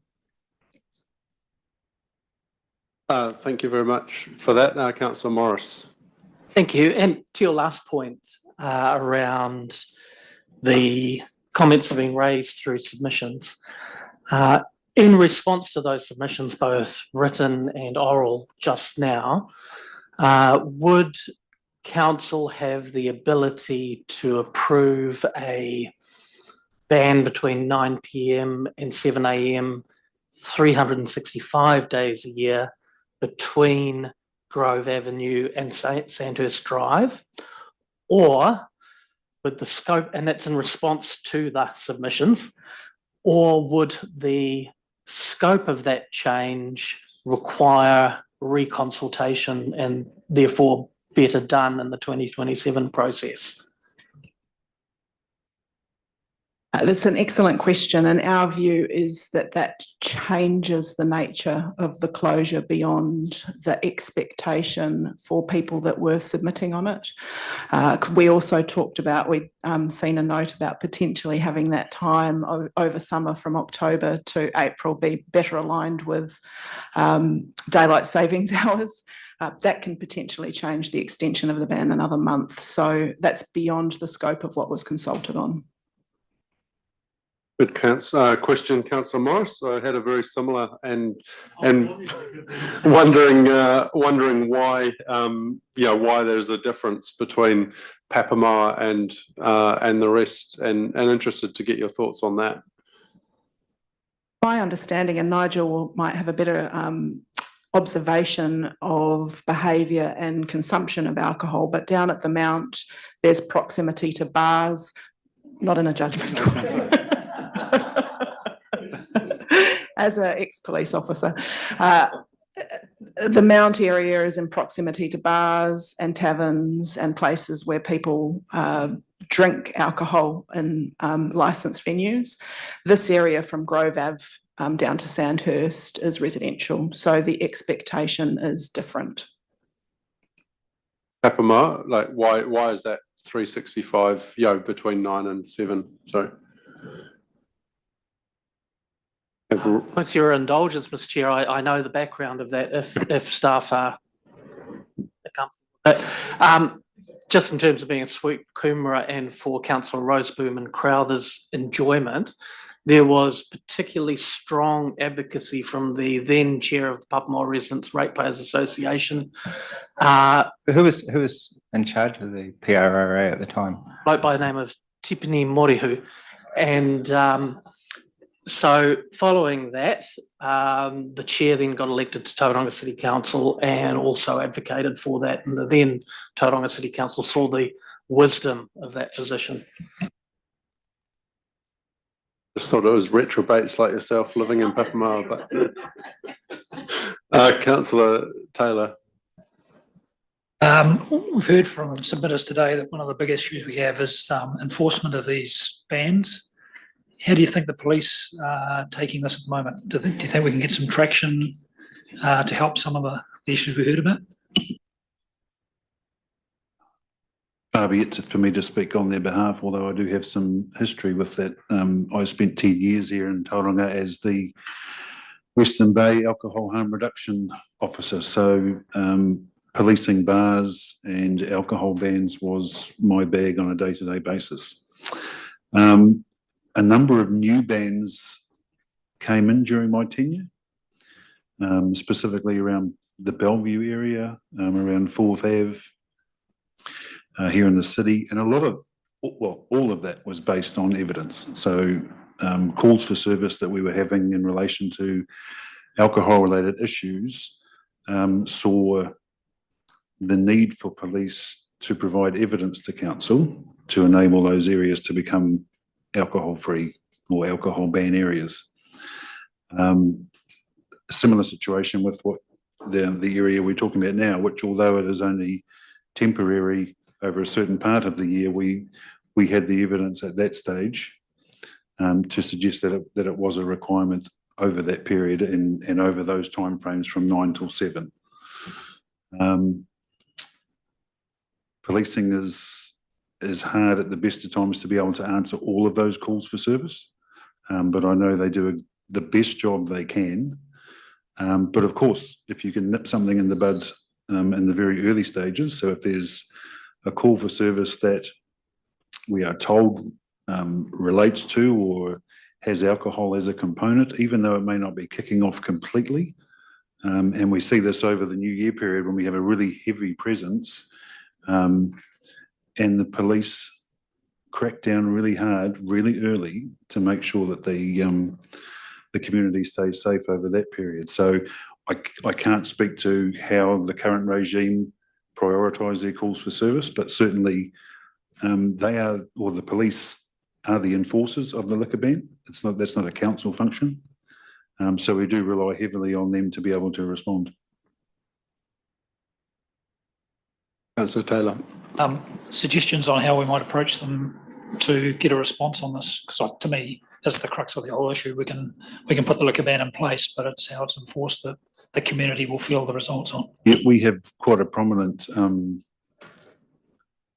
ex-police officer working for us at the moment who has that direct connection with the police. So I don't see any problem with that being part of that conversation, along with other community issues that he's talking with them about. Councillor Scholar. And so just in that regard, I did do a media release with TCC on the liquor ban coming in at the Mount with somebody from the police there, and he said he normally comes and does this and acknowledges that publicity is really important for people to be aware. And again, if the submitters weren't aware, then it is, maybe we just have to keep talking about it. But good update, thank you. Councillor Baker. Yeah, I would think considering how much police were at the Tangihanga and Matapihi, they're plenty of resource to have people on the ground. But similar question to Rod, but now slightly different. Do we have power to, empower community watchers to help with not enforcement, but that kind of conversation with the community? Because reality is police are pretty stretched. And as you say, they can't respond to everything, even if we do try and nip it in the butt early. But are there other active measures we as council can take rather than just enforcing a bylaw? Is there community watch initiatives that we can get behind? Or the police operate a community patrol. I guess the whole, not issue with that, but the concern that you have is that you really don't want people to get involved in things that they're not either equipped or have the lawful authority to get involved in. I think from a council point of view, personally, I think we just need to keep sending that message that if you see something, say something. The police can't respond to things if people don't report. And the more reports that you make in relation to the harm that's been committed in the community, whether it be alcohol related or not, they provide stats that can then be referred to either perhaps increase staffing, police staffing, and other police resources that'll help the situation. But the best thing we can do is literally see something, say something. Thank you very much. No more questions. So thank you very much for your time, and yeah, it's really good to hear what you have to say. Obviously, the messages from that is, if you see it, report it. I think it's important, whether the police show up or not, that it is reported. And secondly, obviously, it'll be good to have a look at this. As whether we align it with what's happening at Papamoa in the long term. I think what we're trying to do here is get a balance, and I don't know whether drinking on the beach between 7 p.m. and 9 p.m. and 7 a.m. is really that useful to anyone, really, to making a nuisance of ourselves. So. But on the flip side, you can go and watch the sunset and have your glass of wine if you're sensible, because generally the sun sets before 9 p.m. So. And so I will just ask if there's any discussion before we put that motion. Councillor Morris. Yeah, just when we get to having a mover and a seconder, I'm just wondering whether the hypothetical mover and seconder would be happy with an additional E, which captures what you've just said, Mr. Mayor, around, I suppose it depends on how quickly committee secretary can type that, an E, that council considers consulting on adding Grove Avenue to Sandhurst Drive, on the seaward side of the road, adding that to Schedule 1. in 2027. So that just provides, I don't want us to lose the submissions that we've had today and the discussion we've had around today. Might hark back to the regional council land discussion in a couple of items ago.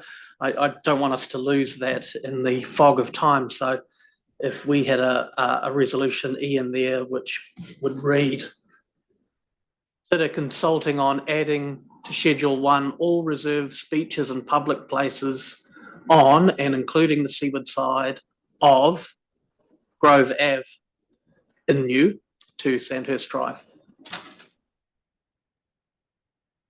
Sorry? I've written this in fairly legible handwriting, but I can type that up.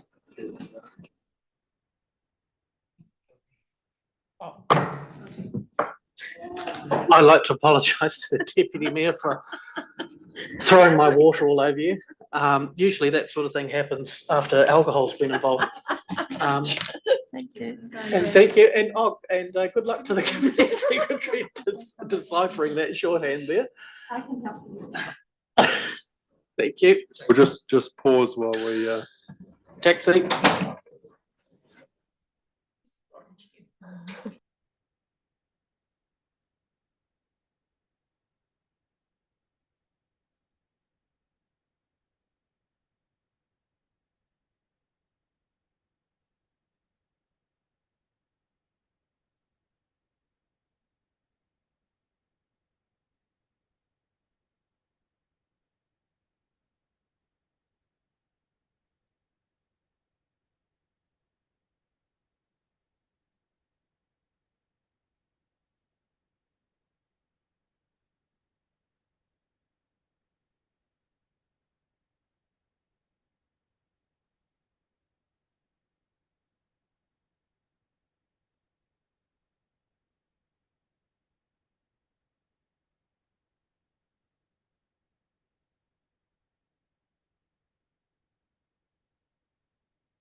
from the submissions were a couple of things. Obviously, very much in favour of this, the majority. However, there was those opposed. I think from my reading of it, there was a number of people that didn't understand the timing and thought that we were banning alcohol 24/7 rather than between 7 p.m. and 9 p.m. and 7 a.m.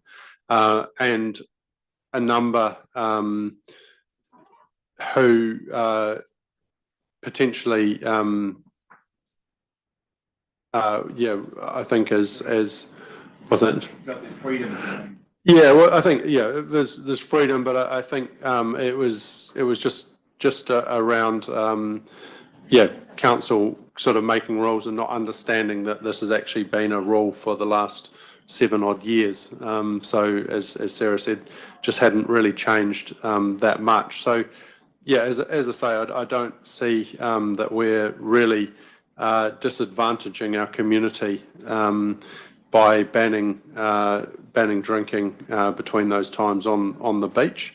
There may be the odd person that gets caught up in that, but again, unless they're causing a nuisance of themselves, it's unlikely that they're going to be brought up, because it would require a complaint to the police.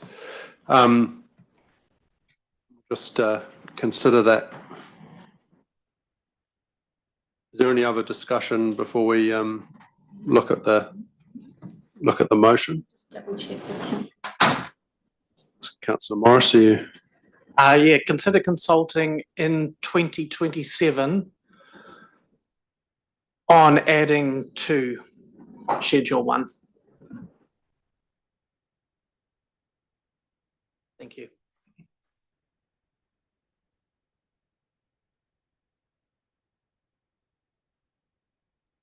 Right, if you're happy with that, would you like to move this motion, Councillor Morris? Happy to move, Mr. Chair. Yeah. Councillor Taylor will second. Is there any further discussion? If there's no further discussion, I'll put the motion to council. I won't read it out, but to effectively change the temporary bylaw to permanent. And I ask all those in favour? Those against? That is carried. Thank you very much. I believe that apart from the report that is lying on the table, which we will deal with after publicly excluded, that concludes our public session today. I now call for a mover and a second to go into publicly excluded. Councillor Schooler, Councillor Roseboom, thank you very much. So that is calling for a mover and second to go into public exclusion, but allowing Matua Hori Aramiro Tapueka Iwi Authority. Is there one more? Spencer Webster from Napotaki.